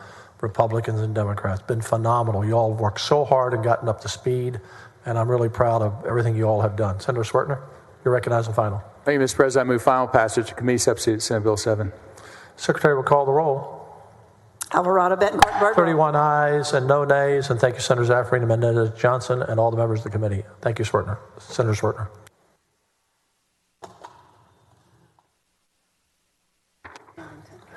You're now recognized to suspend the intent calendar and the regular order of business on committee substitute for Senate Bill 6. Thank you, Mr. President. Members, I move to suspend the intent calendar and the regular order of business to take up and consider at this time Senate Bill 6. Members, this bill addresses the most visceral and deep-seated concerns and fears shared by many Texans, millions of Texans, regarding the electric grid of Texas. Winter Storm Uri devastated for days Texas homes and businesses, and hundreds of lives were lost. While reforms of Senate Bill 3 address many of the issues presented by Winter Storm Uri, things like coordination and communication, preparation, winterization, concerns that address the overall confidence in the reliability of the Texas grid, as well as the long-term resource adequacy for the Texas's future growth, continue to be the work of this legislature. The Texas Energy Insurance Program guarantees up to 10,000 megawatts of new steel in the ground to serve as the state's energy insurance policy. This would be a true backup, an insurance policy that Texans can count on in times of the most critical need. Senate Bill 6 also supports and maintains our current dispatchable generation through a state-backed zero-interest rate loan program, ensuring generators in the state can maintain and improve the state's current generation resources. Specifically, Senate Bill 6 establishes the Texas Energy Insurance Program outside the competitive market to generate up to 10,000 megawatts of gas generation plants throughout Texas, strategically located as determined by the PUC siting criteria, to ensure sufficient power is available during times when customers' demand outpaces the supply. The bill tasks the PUC with developing a competitive RFP process for companies to bid and gives the PUC the authority to designate areas in the state where the need is the highest. The bill stipulates that the program's assets are last on and first off. These insurance backup generation will only turn on prior to load shed for the whole state or by region or for a violation of transmission security criteria or in the case of limited testing hours. The bill requires each plant to maintain at least 7 days worth of emergency on-site fuel. Senate Bill 6 also establishes a performance guarantee that can be drawn upon if the reliability asset is unexpectedly unable to perform. Senate Bill 6 also creates a revolving fund within the Comptroller's office that the PUC can use to support needed maintenance and retrofits for existing dispatchable generation, similar to the SWIFT fund that we have for water resources. And finally, the bill requires the PUC to prioritize funds for the most cost-efficient projects expected to retain the most dispatchable generation resources. With that, members, I again appreciate the support and the input and work of my fellow committee members and senators, and be happy to answer any questions and move suspension of the regular order of business and intent count and take up and consider Senate Bill 7. Senator Perry, for what purpose? Ask a question to the author. I yield. Thank you, Senator Swerden. We spoke a lot over the last month or two and as of today and yesterday about these bills. And again, I'm going to be supportive of them, but there are questions that I think have to be answered before we leave in May. And we already spoke a little bit about it. We need a reliability standard. You know, is it 10,000 megawatts? I'm a fan. I don't know if that's the number. It is a lot of money. So if it can be different than that, we should know that. We should build that back up in. Additionally, I'm all about saving consumers dollars, and with interest rates and cap rates and things on investments from private equity groups that would help private sector industry to build these out in traditionally and banks. We've got surplus dollars. I think the fact that we could use those to help get this backup system set up is admirable. It saves money for the consumer. They're not paying interest carry. It only makes sense that we use our kind of cash flows or the taxpayers' cash flows to help when we can. I guess I still think Senate Bill 6 is moving in the right direction, but I would hope that between now and May, we can make that be kind of a part of a more market conversation, because the industry will tell you this is potentially going to undermine future generation without subsidies. It's going to look at and say, you did it once here, you need to do it here. And we may always be in a position to be able to do that, but I think those are some valid conversations. I'm not suggesting to you that we shouldn't do it. I'm just saying I think there's a way maybe where we alleviate some of those concerns in the market, that if we can work that through a rate process that everybody's familiar with and never give a, quote, subsidy, which we're working against on the renewable side for years. We don't like the fact there's subsidies. We're trying to level that playing field. We're kind of moving into that territory where I think there's still time left to work into a concept of a market rate participation where industry could take advantage of the state cash flow, not pay carry cost, and be incentivized to build out the megawatts. It still goes back to reliability standard. So that's something I just hope we give a broader conversation to. It's not that easy, I get it. I understand too, talking to the industries when I did, they would say, trust us, we'll build it out. This is the same industries that let their fleet, 25% of it's over its estimated useful life by a lot. So I don't know that I have the credibility with those industry groups to say they'll do what they say, But I think there's a balance in here somewhere that we haven't struck with 6. And I hope that the committee, as well as other members, can figure out how to maybe bring that state aid in, if you will, at a rate participation so that it's not viewed as undermining future market. I don't know if you have a comment on that, but that's something I think we still need to work towards if possible. Your comments are very valid, Senator. The concerns have been discussed in committee and amongst members on this floor. The bottom line is we as a state need dispatchable generation, and Texans need surety in their grid. And this bill speaks mainly to that second issue of having a system in place that is a break glass, pull lever power system that backs up and ensures that our grid will not have a catastrophic failure.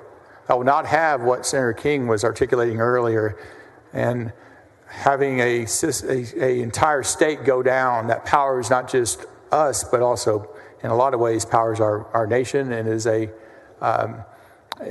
obviously a geopolitical event if that were to occur. Regarding the permutations, this is an outside the market endeavor. It does not have direct market effects. The PCM does, for instance, and it's essentially a subsidy for performance credits, which is not obviously paying for electrons in the ORDC curve. But this is a outside the market and would only be utilized last on, first off, and would have the least amount of permutations of the energy-only market that has benefited Texas for so long. We have very cheap and abundant when the wind is blowing and the sun is shining energy. But there are times when the wind is not blowing, when the sun is not shining, when the weather is either extremely hot or extremely cold, that we are marginal regarding dispatchable generation. And we can get to the point where we have angst regarding, is the grid still going to be manageable with things like rucking and load shed, or do we need a belt and suspenders approach? And this is a belt and suspenders of making sure that we can go back to our constituents, those millions of people that have still concern. Did we fix the grid? Did we do enough? Did we do everything? And this falls into that everything criteria of addressing the most direct concern of that mother at home with her children. Am I going to have power, or am I going to be out of heat and light and no food in the fridge for 5 days? And so this is not a 100% guarantee, but this Texas Energy Insurance Program is a dramatic step forward regarding the answering of that question in particular. And I agree 100% with everything you said. I just hope that somewhere along the line, the next month or so, there's a marrying of private sector that will recognize they need more megawatt capacity.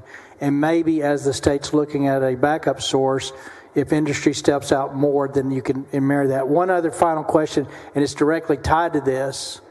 The devil's in the details, as when, quote, and I said earlier, we have load shed regularly, manageable load shed, and then Yuri highlighted we were in survival mode with load shed. So that's when this would kick in. You know, when we were down on that last 4 minutes, this is when we needed that to go. So here's the devil in the details, and I know you don't know when because that hadn't been determined, but who is going to determine when you pull this in? So the question becomes, if it's sitting on the sidelines not needed, what point does that pull in? Because I think that's where some of the angst is in the current provider network is if it comes on at the wrong time, they actually lose opportunities to make their profit, their bottom line.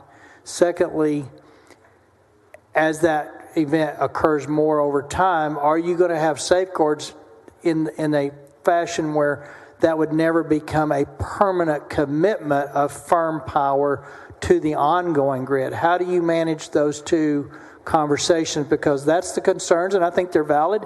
And I think we have a window here to lock that up to where it's never going to be a permanent, firm commitment to the grid, thereby becoming a completely 100% regulated market? Or who determines when it would kick in and kick out and not destroy the PCM model that we're going to also vote on today? Thank you, Senator. I'd draw your attention to section 1.1, page 6, lines 13 through 27, are people following along. It has very specific criteria, and it only turns on right before load shed or when there is a issue with actual or anticipated violation of transmission security criteria. So the very, very specific criteria that, that's the law, and that should give some assurance that it is not going to be utilized on a daily basis or as an asset in the day-ahead market or in any way be a market participant. This is a backup system, that belt and suspenders system for the state, for a home generator for the state of Texas. And that's a good explanation. So is it fair to say that potentially as we go forward, assuming this comes into fruition, that as that backup, if you will, is engaged, and we don't know when or how or where or how often, but is it possible that the private sector would see that as there's the target and start moving towards that, to where this backup supply over time may end up being sold off and not part of the backup process? Is there any, I can see where private sector would say it's kicking on too long, too often, too much. So we'll take that responsibility over now that you made a believe. It only kicks on when everything else is on. We're at the cap already with no RDC curve. So it's last on and first off, and it is a true backup design. So again, it has the least effects on the energy only market. Thank you. Thank you, Senator. Senator Middleton, what purpose? Will the gentleman yield? Do you yield? I yield. Thank you, Chairman Schwartner, for all your hard work on this. I think the bill caption kind of says it all. How much insurance should we provide as a state to make sure that our constituents don't lose power again, right? And that's really the purpose of this bill. This is a 10,000 megawatts, by the way, just for frame of reference, is about 2 million homes, I believe. And I am convinced that if we had this fully in place, fully implemented prior to Uri, people's power would not have gone off. And that's the purpose of this, is that insurance, that last stopgap to make sure that we never go through that again. And unfortunately, we've underinvested in dispatchable power that works. That's happened. There are market distortions. Some of it has been in the control of the state. Some of it's not with the federal government. And this provides that insurance that all of our constituents expect, that the lights are going to stay on. And just to back up a little bit on some of the aspects of the program, it does provide that existing power plants, peakers as well, are eligible under this program, correct? It does, regarding the loan program. Yeah, right, under the loan program. For current dispatchable generation, for the continued maintenance and continued operation for a requirement is 5 years in the bill. And so, we've heard it discussed on this floor where anything we do can have unintended consequences. But I think you've covered those unintended consequences extremely well in this bill, because what we have here, by qualifying existing generation under that loan program, we're not going to force that offline, right? By new plants being built under the new program that you're implementing with SB 6 through the Texas Energy Insurance Program. We're going to make sure that those existing plants that are there now have funds available to maintain, make sure that they stay in operation. It's not going to have that unintended consequence because you've provided that as an available tool under this program, right? That's one tool, yes, absolutely. You also have the tools of the PCM, which goes to dispatchable generation, as well as the tool of the DRS, which goes to dispatchable generation. And so I can't predict, no one can predict the future, right? What are the potential negative effects on the energy-only market by a backup system? And obviously the positive effects that we are putting more money in through that ancillary service, through the PCM, system and through a no interest rate or zero interest rate loan program for current dispatchable generation. And also there's I believe a 5-year clawback, right? So for older generation that takes advantage of this fund in order to continue operation through the insurance program, the loan program, there's a clawback. So they actually have to operate for 5 years, right? So there is. We've considered all these unintended consequences, and that's why it's such a great bill, because really, I mean, that can happen. And this is well thought out, well deliberated program here to make sure that we add net new generation. That's something that's really not discussed enough. It's not just new generation.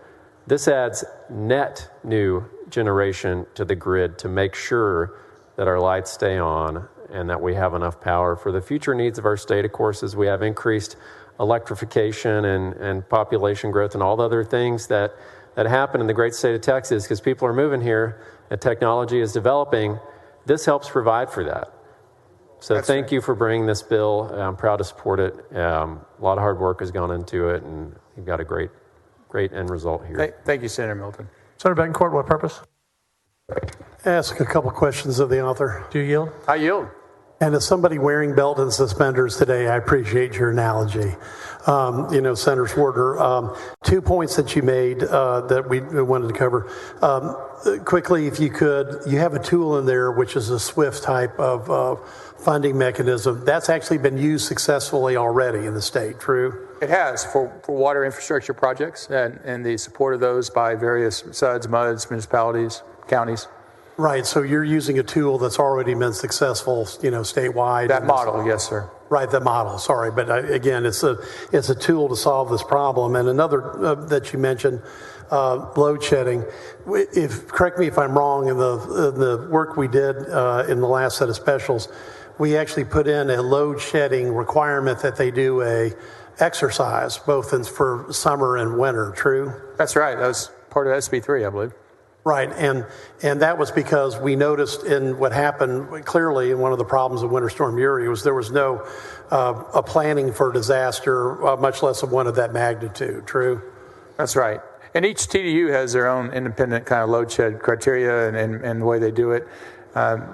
We designated critical infrastructure and changed and made them do these seasonal load shed events and prepare better. Right, because what we're really talking about now is a belt and suspenders that's at the end of that exercise, which is if you have a load shedding problem, and and Senator King talked about where we were literally just a few moments away from electrical engineering hell, where actually the flow of current electricity would reverse in the system and damage transformers dramatically across the state. So I think it's very important that when we're talking to the public that because their understanding now of the load shedding is that if there's issues, there's ways to reduce load. But really what you're talking about at this point is then a break glass, belt and suspenders, first on, last off, system to handle that load shedding that can't be handled any other way. That's right. This would happen, the utilization of these assets would happen just prior to load shed or when there's a transmission security concern. So very specific criteria, as delineated in the bill, that minimizes the utilization of this. Is an insurance backup system that hopefully, just like insurance in our own lives, we don't have to use. But when we want it, when we need it, we need it. And this speaks to addressing that concern of Texans. Right, and once that is there, then we might want to take up Senator Perry's comments about using it more often, okay? But we'll wait for that for another day. So thank you. Thank you, Senator. Secretary will call the roll on suspension. Alvarado, Betancourt, Birdwell, Blanco, Campbell, Creighton. 25 ayes, 8 nays, rules are suspended. Chair lays out on second reading, committee substitute for Senate Bill 6. Secretary will read the caption. Committee substitute, Senate Bill 6, relating to the establishment of the Texas Energy Insurance Program and other funding mechanisms to support the construction and operation of electric generating facilities. Make sure everyone gets the amendment. It's a short one. Secretary will read the amendment. Floor amendment number 1 by Schwartner. Senator, you're recognized. Thank you, members. This is a drafting error correction This allows for the loan program to be utilized for weatherization standards that are adopted after December 1st, 2023. Move adoption.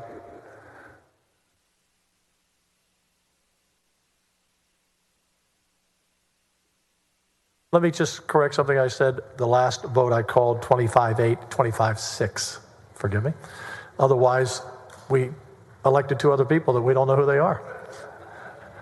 Any objection to the amendment? Hearing none. Amendment is adopted. You're recognized on passage to engrossment. Thank you, Senator West. Passage to engrossment, committee substitute, Senate Bill 6. Secretary will call the roll when ready.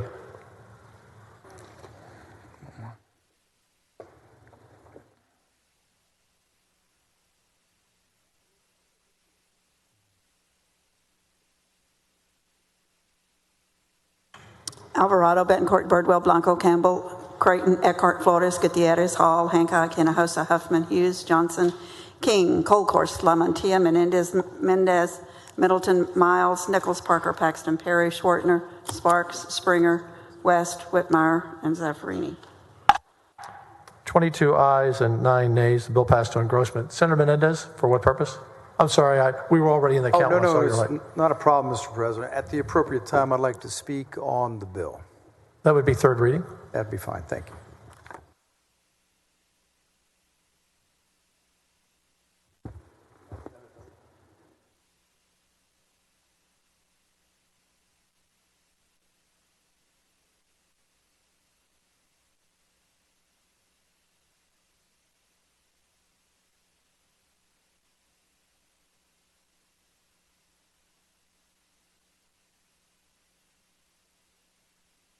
You're recognized for to suspend the constitutional 3-day rule. So moved, Mr. President. Secretary will call the roll.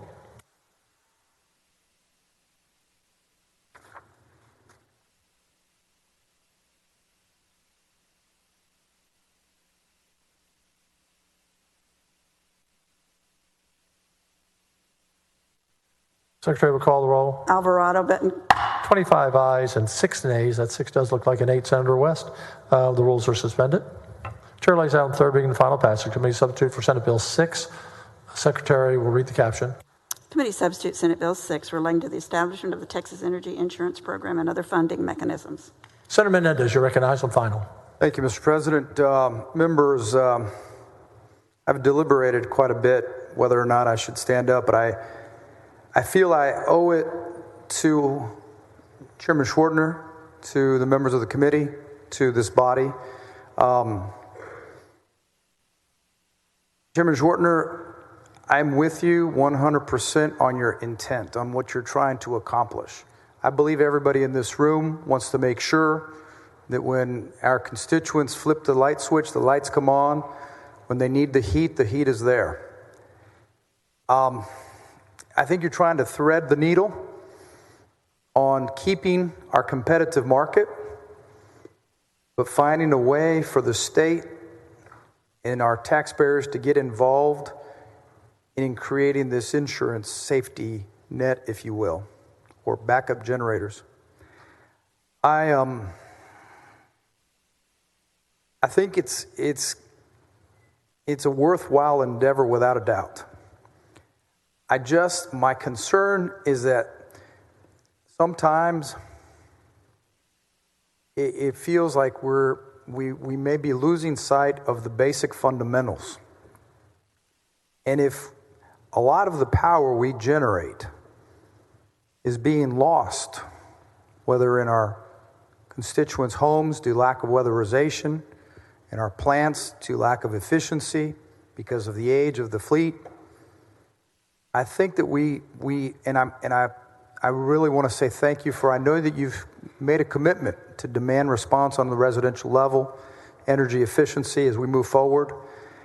And so I just hope that as this process goes forward, that we have flexibility, because my concern is that this $10 billion of insurance money, it's not our money, it's the taxpayers' money. And my concern is that we go out and build something that might be it might be a little more than we needed if we had already put more efficiency. And I think moving the demand reserve curve added about $5 billion to the market. I think it incentivized some people to build some dispatchable energy. And I just hope the technology catches up so that we can have more dispatchable that can be used with the low-cost wind and solar when the wind is blowing and the sun is shining, so that we can have it dispatchable at the times we need. So I will tell you, I cannot thank you enough for your collaborative efforts. You and our president have been working together with all the members trying to get us there. And so I just wanted to say I appreciate the effort. I wish I could be there, but I just am not. I don't feel, without having seen the other side, because we're just focused on the load, without seeing how we can help conserve and really strengthen the grid by reducing the demand. And that's all I've got as far as it's just, it's tough because we want to be there. We all wanted to be there, but I just can't be there on this one. Thank you. Thank you, Thank you, Senator. Obviously, conservation, demand response, and energy efficiency are very important. Supply and demand, the balance of it. This is one aspect that speaks to the concerns I mentioned. I appreciate your comments so very much. So thank you, sir. Thank you, Senator Menendez. Thank you, Senator Schwertner. I think everyone who is a no vote is very close to a yes vote. With the state sitting on billions of dollars of surplus, I think they would say to us, you left money on the table and we didn't add power. I think the public would have a question about that. So I respect everybody and their view on this, and I know it's a work in progress, but great work on this, and members, thank you for all of your work and comments. You're recognized on final, I'm sorry, Senator Kolkhorst, I didn't see your light. You're recognized. Thank you, Mr. President. I just want to say a couple of things. I wasn't going to say anything until Senator Menendez said something, because I'm new to BNC. Last February 2 years ago, I came in and out of the hearings that we had on the Senate floor because it was a true crisis for the state of Texas, something that we'd never seen before. And I just have to say that this has been such a pleasure to work in such a bipartisan way on something that's great for Texas. Senator Menendez, your passion for conservation is great. I really, truly admire it. It's something that you stick to with those interim hearings, and you work on so much. Some of us on the committee are a little bit more thermal oriented. Maybe drill, baby, drill, and we got a lot of oil and gas here in the state of Texas, and let's have those thermal dispatchable.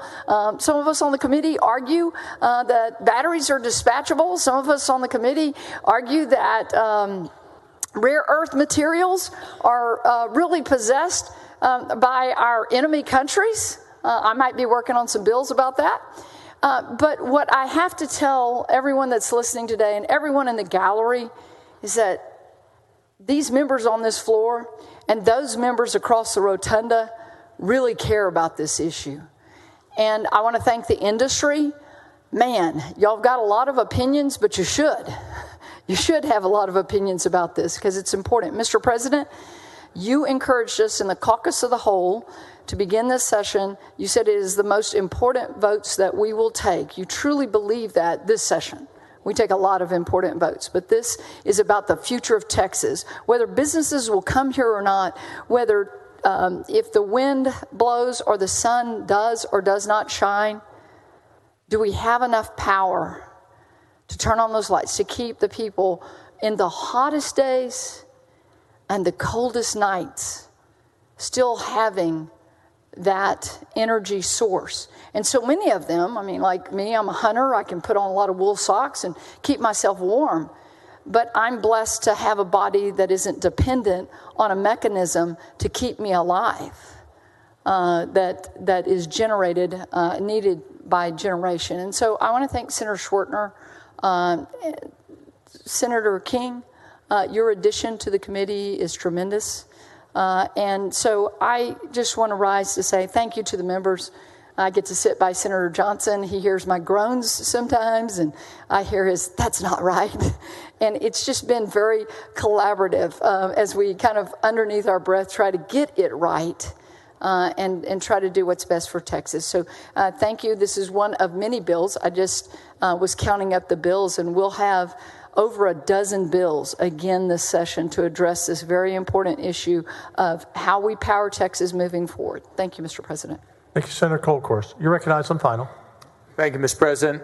In memory of the hundreds of Texans that died and the millions of Texans that suffered, I move final passage of Committee Substitute Senate Bill 6. Secretary will call the roll.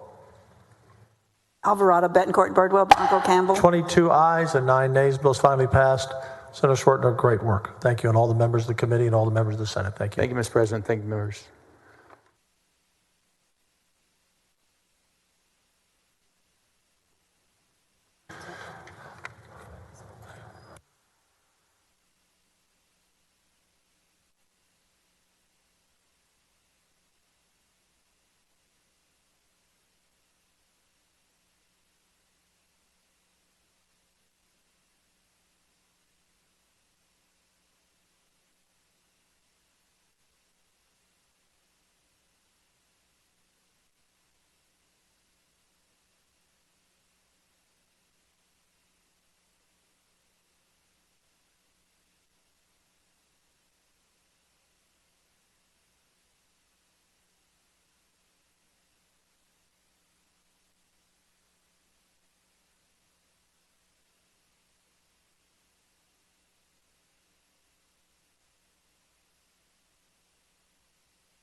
Mr. Doorkeeper?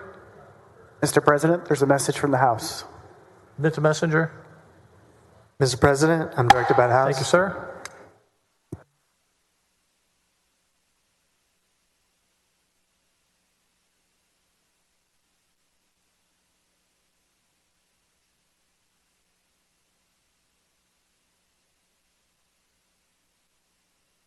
Senator Schwertner, you're recognized on committee substitute for Senate Bill 2012. Thank you, Mr. President. I move to suspend the regular order. Yes. Suspend the regular order of business and intent calendar rule to take up and consider the committee substitute Senate Bill 2012. Members, Senate Bill 2012 goes back to Senate Bill 3 from last session, in which that bill directed the PUC to develop a reliability program to procure ancillary services on a cost causation basis. The PUC then went ahead and hired a third-party consultant to evaluate the state of Texas's electric grid and recommended reforms to enhance and improve our market design. The PUC adopted the Performance Credit Mechanism, the PCM, a resource adequacy mechanism to pay generators to be available during times of peak demand. This bill, Senate Bill 2012, builds on the positive attributes of the PCM, but adds guardrails to ensure rates are manageable for Texans and that any rate increase goes directly to improving reliability through dispatchable generation. Specifically, this bill caps the cost of the program at $500 million a year. The bill limits participation to dispatchable generators. Senate Bill 2012 assigns the cost of the PCM to generators on a cost causation basis, which aligns with the requirements prescribed by SB 3 from last session. The bill also enforces enforces penalties on generators who do not perform as contracted. Senate Bill 2012 also requires all aspects of the PCM to start before the program is implemented, but allows the performance credits to be scaled up. The bill requires the PUC to implement real-time co-optimization along with the PCM implementation. And finally, the bill creates a legislative oversight committee to review the progress of implementation. The final edition of the bill includes a safety net mechanism for providing up to 4 years that kicks in after 4 years after implementation of the PCM. And if the PUC determines that there is still lack of dispatchable resources, the PUC would be allowed to administer a RFP to build new dispatchable power plants. And finally, the bill adds voluntary mitigation plan requirements as passed off this floor a couple of days ago in Senate Bill 2011. Members, there are 3 amendments that will be offered, and those are all acceptable to the author. And so I'd be happy to answer any questions and move suspension of the regular order of business and the intent calendar to take up and consider at this time Committee Substitute Senate Bill 2012. Senator Perry, what purpose? Questions for the author? Do you yield? I yield. It's the last one. You're almost done. And good job. I'm, again, supportive. We're on the right track. 2012 poses some uncertainty in that there's a lot of questions with respect to a couple of specific generators and systems. And for legislative intent, as well as for PUC's benefit, and maybe you do have an answer or two, but the application of the PCM, the question versus seasonal versus annual, we're now leaving that up to the PUC on a generator conversation, or are we leaving up to those that work in only one grid system? I mean, how do you envision, or do you have a clarity on what that needs to be done? Well, that is a concern. The PCM is a novel concept, right? And the rulemaking of the PCM will go through a process with the PUC. The bill initially had seasonal procurement of the PCM credits. However, after discussion with the PUC, there was concern that doing it seasonally would apply to all ancillary services. So that portion of the bill was extracted, and the way the bill is worded now, it allows discretion of the PUC to procure those credits on either a monthly or seasonal basis, and allow them to have a variety of factors that they take into account. So they have somewhat carte blanche to how they design the PCM. I would expect that there are specific unique circumstances, and I think you have one up in the Panhandle, that they would have to take into account, in which you have certain types of co-ops, for instance, that supply energy not just within ERCOT, but actually sell outside of ERCOT, and how they would go about addressing that.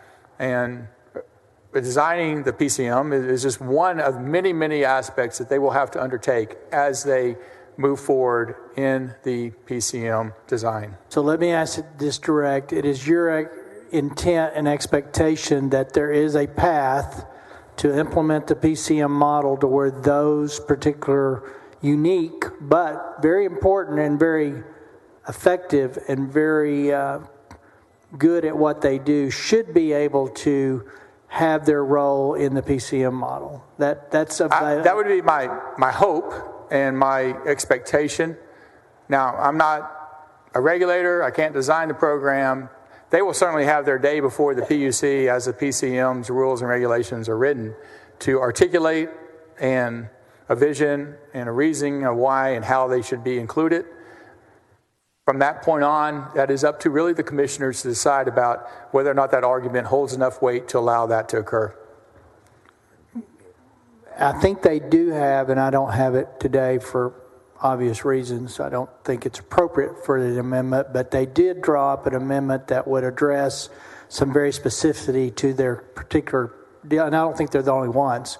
We have others that operate between national, other pools that are tied to national versus state and interchange back. It's the benefit of the state, but as we go through this, I would like for you to have that language, and as you have those conversations, I'm going to have them with PUC, that this has to be something that's a real consideration and given the weight of conversation that it needs to have, because these guys. I appreciate that. This issue was fairly recent, my attention at least, over the last 2 or 3 days. So we will continue to look at that language as this goes over to the House, goes to a conference committee, and as necessary and as appropriate,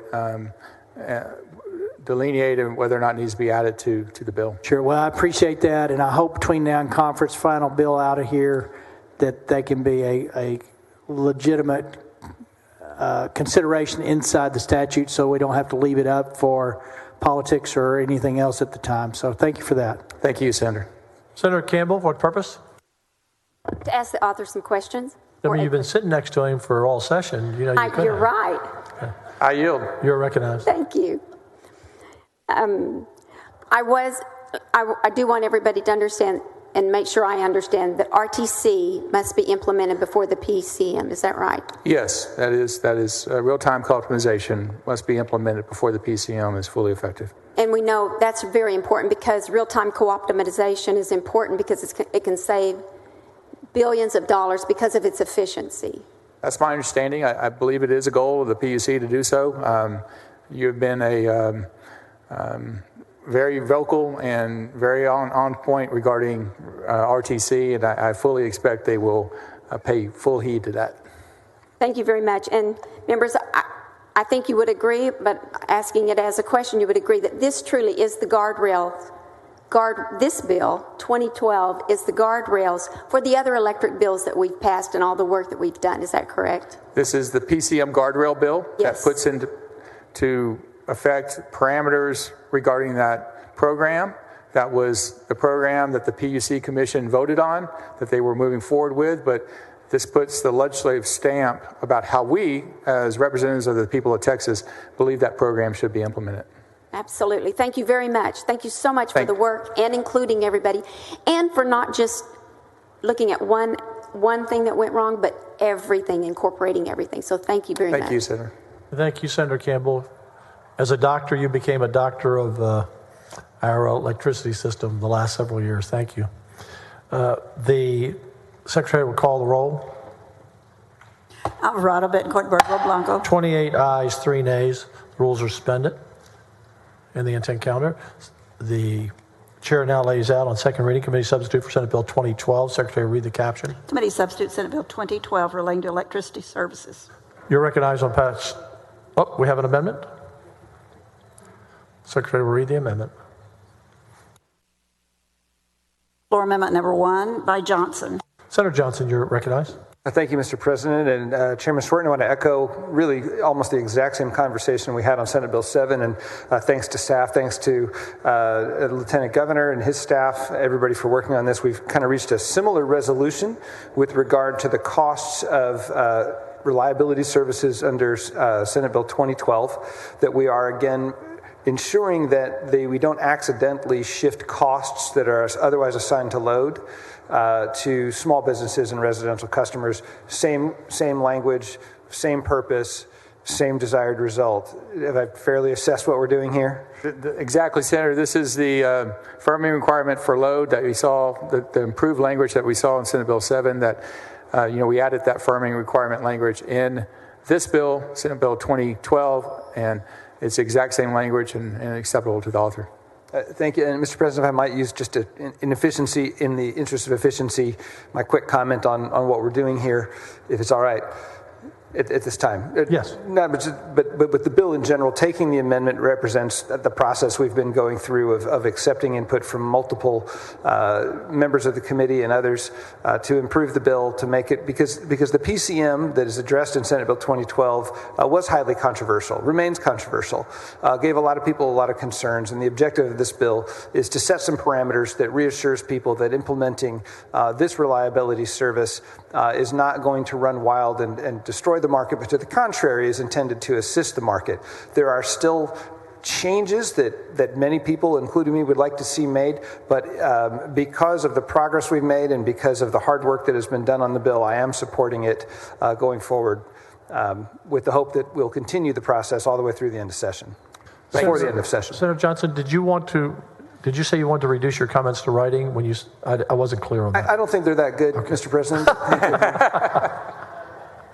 All in favor of that comment, say aye. Senator Hancock, for what purpose? To ask the author a question. That's very funny, Senator Johnson. The author of the amendment. The author of the amendment or Senator Swartner? Oh, Senator Swartner. Senator Swartner. Yeah. Thanks, Chairman Swartner, for your work on this. And a lot of components into 2012, some things that have changed in the last literally 24 hours that I think improve the bill and legislation on there. And I think, obviously, we're in a process. One of the things that concerns me is the things that we don't know that are there. And the concern with the cap, which I understand the purpose of the cap, and I think it's a good thought process. My concern is not knowing what we don't know, and I don't want to put residents or anybody in a position that if we end up moving that direction, we get to a point where legislatively we've put a hard cap on there. The reliability standard says it needs to be somewhere else, and all of a sudden legislatively we've restricted that, and the only way to address it then is brownouts or other constraints that we put on our system. That was enough concern for me that I don't want to go there again, where we end up having to depend on retail customers to reach the reliability standard we need or load shed because we have a hard cap and we put that in statute. That really was the only thing that really gave me consternation on the legislation. As we go through the process, if we can look at that and see if there's a way to make sure we don't put ourselves in that position, I do feel like there's so much good in 2012 moving along the process. But that one caused me a little. What happens if, and the only outlet we have is retail customers? I don't want to be in that position. I don't know that we will. I don't think we will. But again, it's not knowing what I don't know.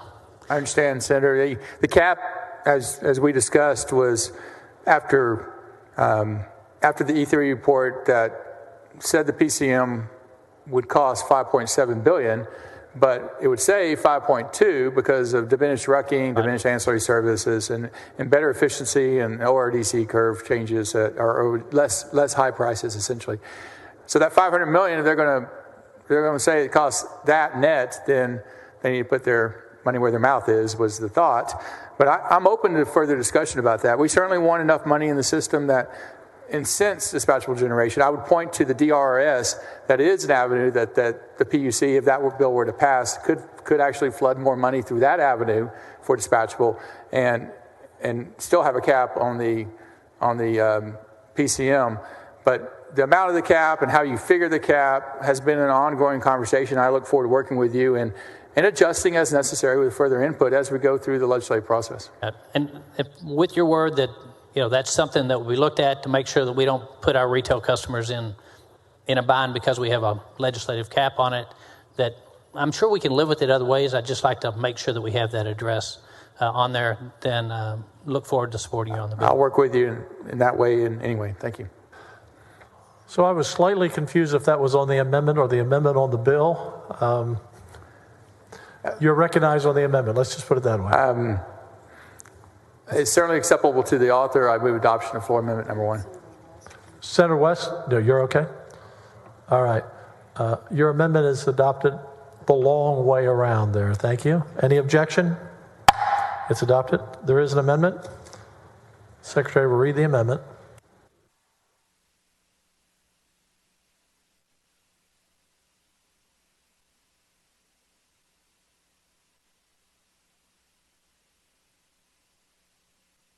I want to be sure we have the right amendment on both sides. Hold on one moment.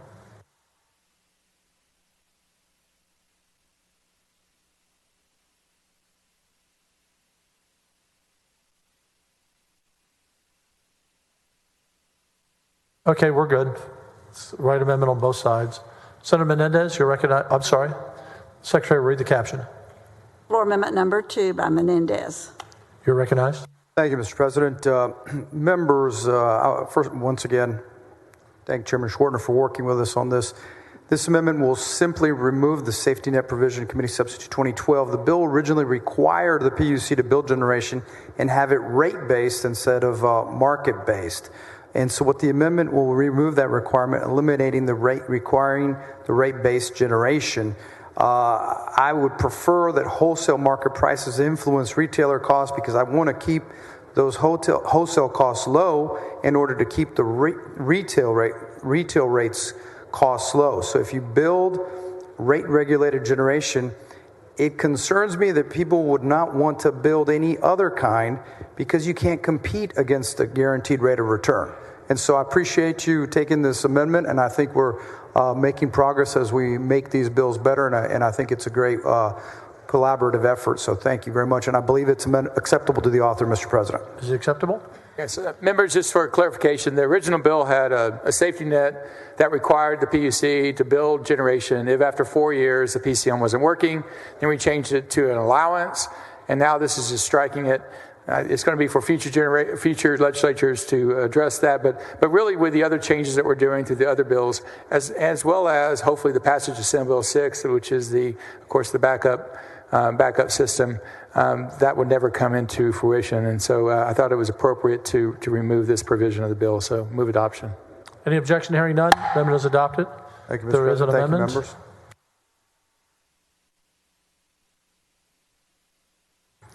Secretary will read the amendment.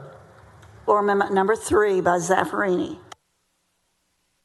Senator Zaffarini, you're recognized. Thank you, Mr. President. Mr. President and members, this amendment allows the Legislative Oversight Committee to authorize the PUC to continue the reliability program if one of the guardrail provisions is not met. It allows some flexibility but ensures the legislature has an opportunity to approve any changes. This is similar to the Legislative Budget Board's budget execution authority during the interim. I move adoption, and I believe it's acceptable to the author. Senator Sortner? It's acceptable, allows for some flexibility regarding the Legislative Oversight Committee. So move adoption. Any objection? Hearing none. Amendment is adopted. Thank you, Mr. President. Thank you. Members and senators. You're recognized. Passage to engrossment. I move passage to engrossment, Committee Substitute Senate Bill 2012. Any objection? Hearing none. Bill passes on engrossment. You recognize constitutional 3-day rule suspension. So moved. Secretary will call the roll. Alvarado, Betancourt, Birdwell, Blanco, Campbell. 31 ayes, no nays. Rule suspended. Chair lays out in third reading and final passage. Committee Substitute 4, 2012. Secretary, read the caption. Committee Substitute Senate Bill 2012 relating to electricity services. You're recognized in final passage. Thank you, Mr. President. I appreciate all the hard work of the members of the committee and the Senate. Thank you, Governor Patrick, and move final passage of Committee Substitute Senate Bill 2012. And let's thank all of our staffs, because every senator staff, your staff, my staff, they're all putting in even more hours than they're great. All of us are. They're terrific.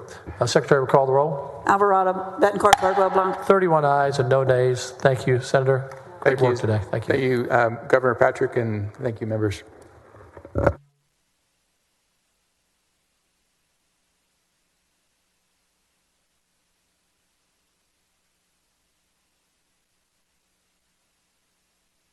I want to welcome Burton Christian Academy, all the students up there. Good to have you with us. Welcome, welcome. Members, this will be the last bill for today, and remember, 8 a.m. tomorrow, but we'll get to that. Senator Nichols, you recognize Committee Substitute for Senate Bill 1238. Thank you, Mr. President and members. Last session, the Texas legislature took a large step forward in connecting all Texans to high-speed internet. With the passage of HB 5, it created the State Broadband Development Office, set up a development program and State Broadband Development account. It also directed the Broadband Office to create and publish the state's first broadband map and plan, both of which are now publicly available. It established a framework for study and deployment of broadband. Since the passage of HB 5 in the 87th, the broadband landscape has changed rapidly across the nation. The United States Congress has made historic amounts of money available to the states. The Federal Communications Commission has altered the basic standards of broadband mapping and availability. The SB 1238 adapts the framework established by HB 5 to better reflect this evolving landscape. Specifically, the bill does the following. It updates the definition of broadband access to include latency and adopt standards for what constitutes served, underserved, and unserved, 3 categories for that purpose. It revises the metrics to be utilized for the creation of the broadband map in recognition of the fact that we now have, for the first time, location-based broadband data available. It alleviates conflicts in state statute with federal guidelines for deployment of a category called Federal BEAD Funds, which stands for Broadband Equity Access and Access Deployment, mirroring their preference for fiber deployment. It adds a requirement that recipients for other federal funding must report those awards to the BDO. It revises the meeting schedule for the Board of Advisors, and it deletes the Governor's Broadband Council. Members, this bill is somewhat technical in nature. It is important that the legislature keep our statutes updated in this area to ensure that funding is flowing efficiently and prudently. We are in the midst of truly a once-in-a-generational opportunity to connect all Texans, and I will have a technical floor amendment. So, Mr. President, I move suspension of the regular order of business. You have a number of senators who want to speak on your bill. Just want to let you know. You came up and said, this will just move right through. Senator Alvarado, you're recognized. For what purpose? To ask the author a question. You're recognized. Yes.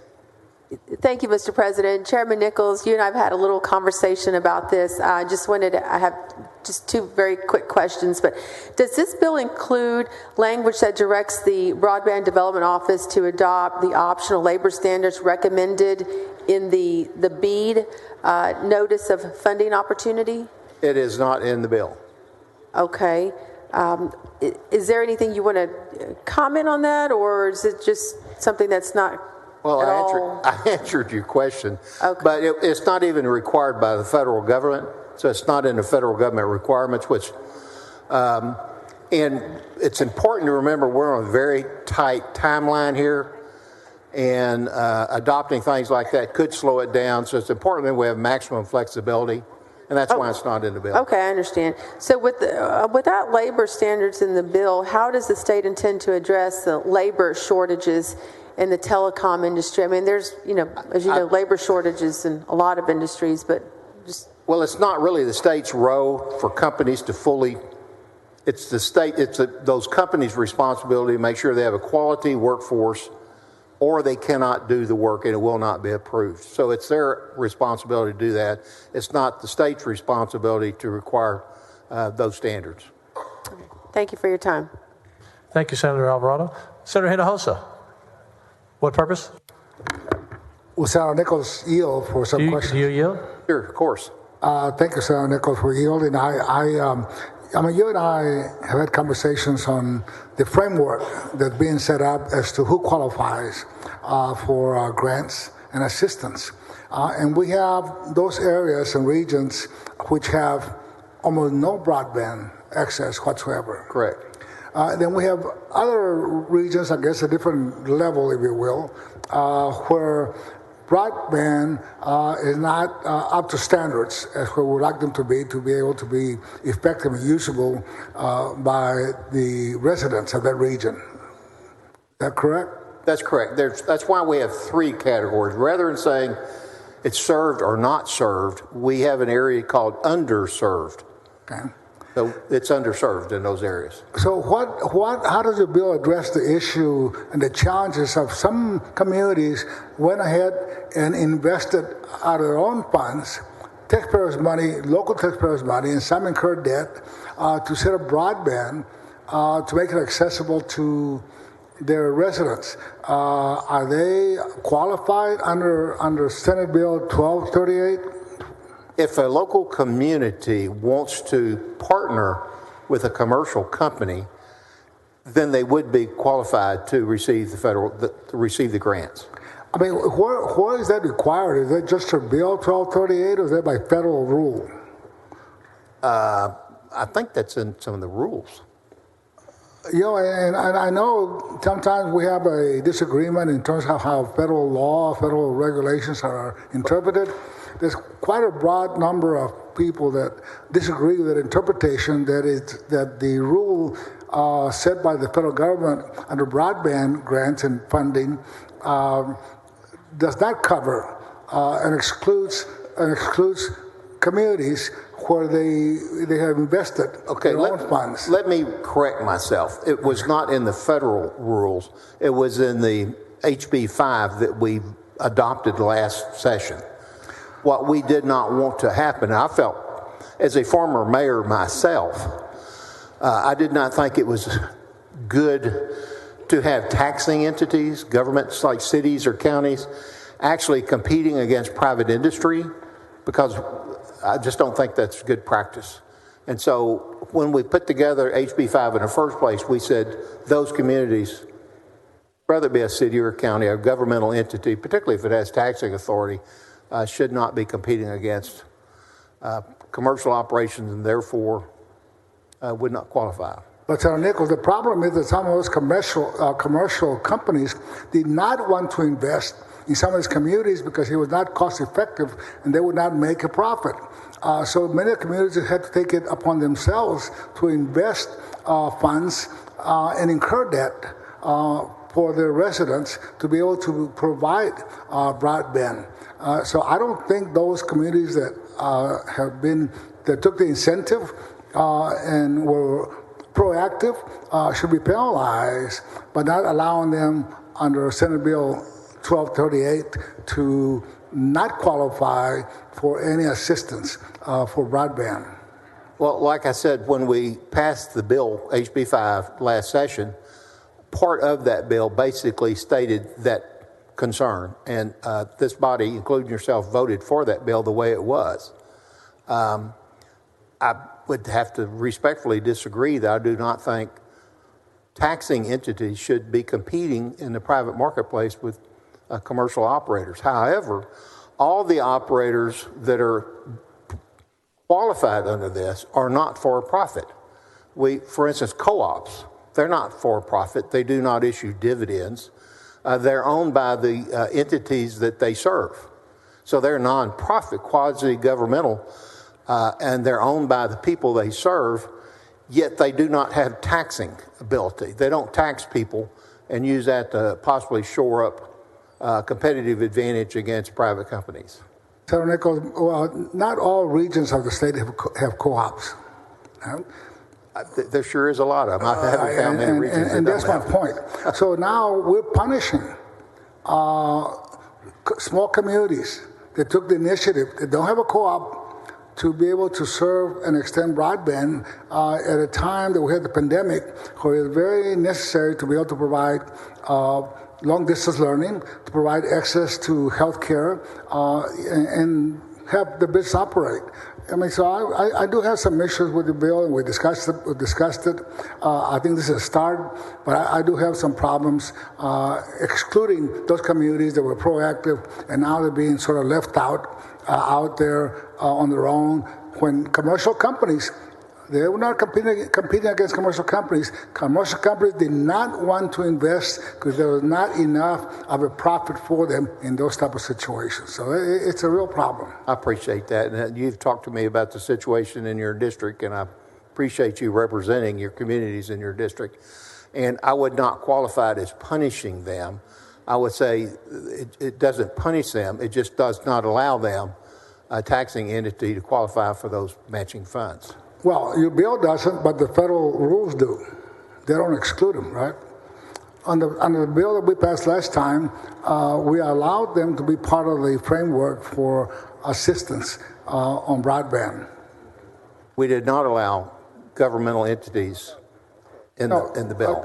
I think you just said a while ago that under the broadband, I think it was Senate Bill 5, I think, you made the statement that in there, yes, they were part of the framework, that there would be a category for them, and now they don't.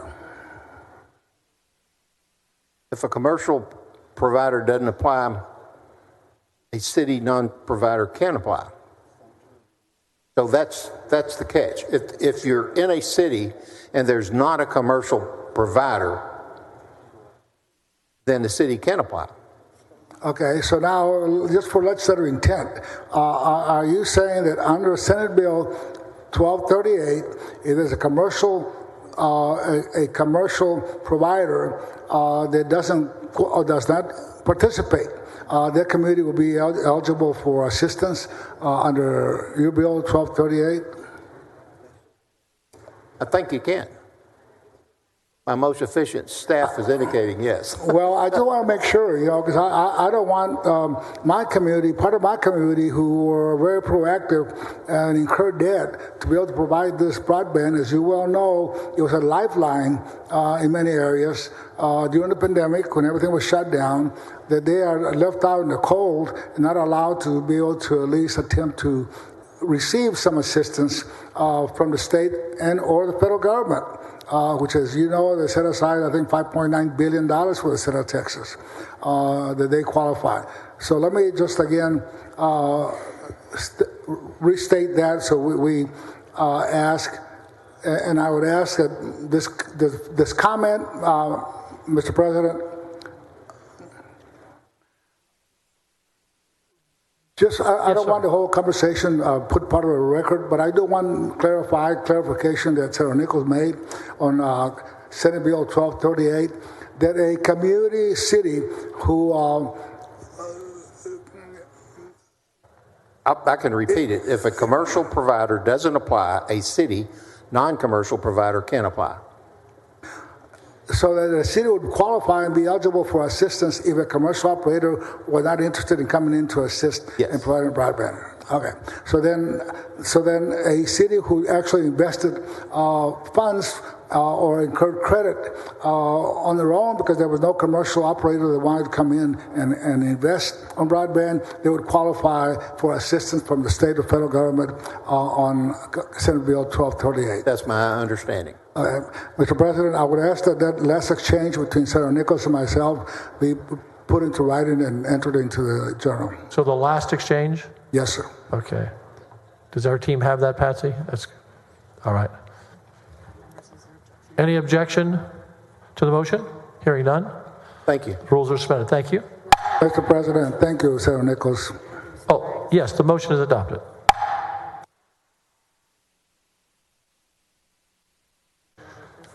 Questions on the regular order of business? Is there objection?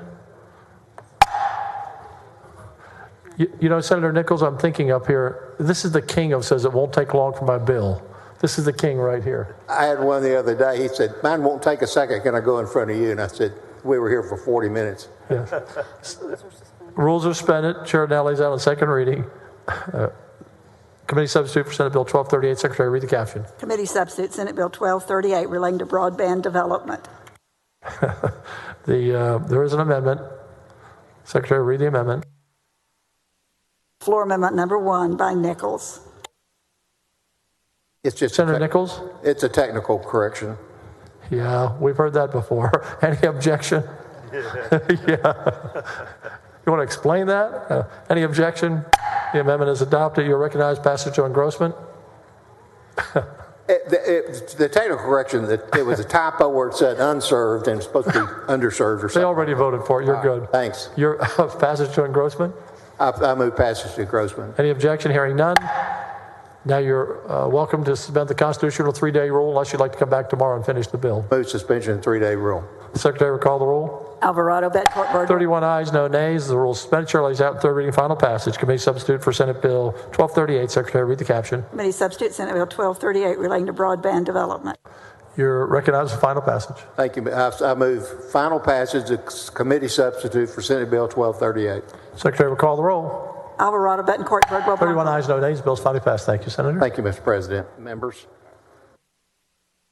The chair announces the signing of the following in the presence of the Senate.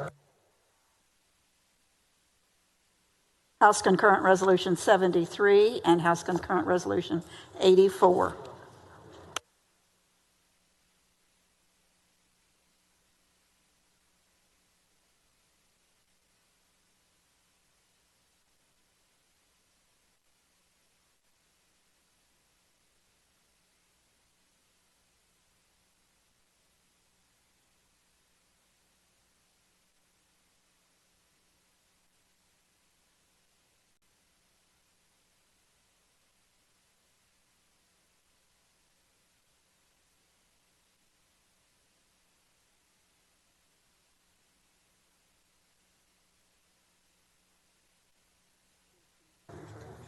Senator King, you have an introduction?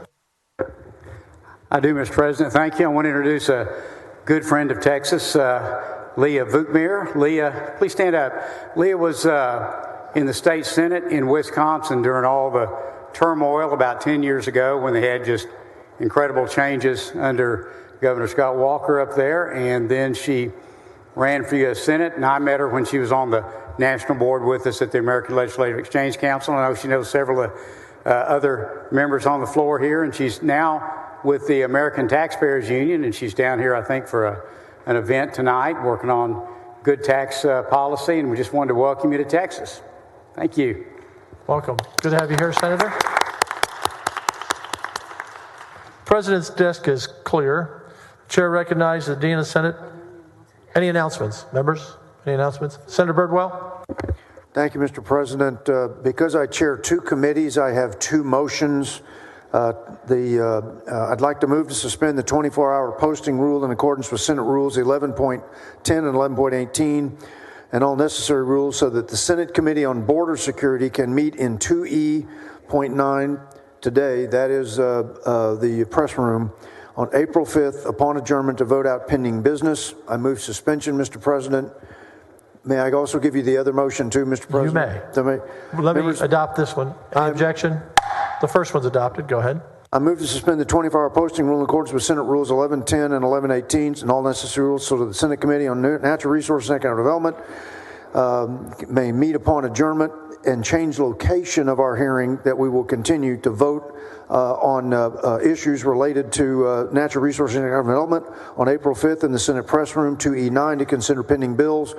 Members, we will do border security first. That'll take about 10 minutes. And then it'll take about 15 minutes for natural resources to hear the 8 bills that we have pending that we need to vote on as well. I move adoption, Mr. President. Any objection? Hearing none. Motion is adopted. Senator Creighton. Mr. President, members, the Senate Committee on Education will reconvene today, 15 minutes upon adjournment, to continue our committee business in E1028. As a reminder to committee members, we will be voting on pending business. Thank you, Mr. President, members. Thank you. Senator Colcourse. Thank you, Mr. President. The Senate Health and Human Services Committee will be meeting on the Senate floor 30 minutes upon adjournment here in the Senate floor to continue our hearing that we began this morning. Any other announcements? The chair recognizes Dean of the Senate for a motion. I move that the Senate recess until 8 a.m. Thursday, April 6th. Any objection? The chair hears none. The Senate stands in recess until 8 a.m. Thursday, April 6th, 8 a.m. See you in the morning, members.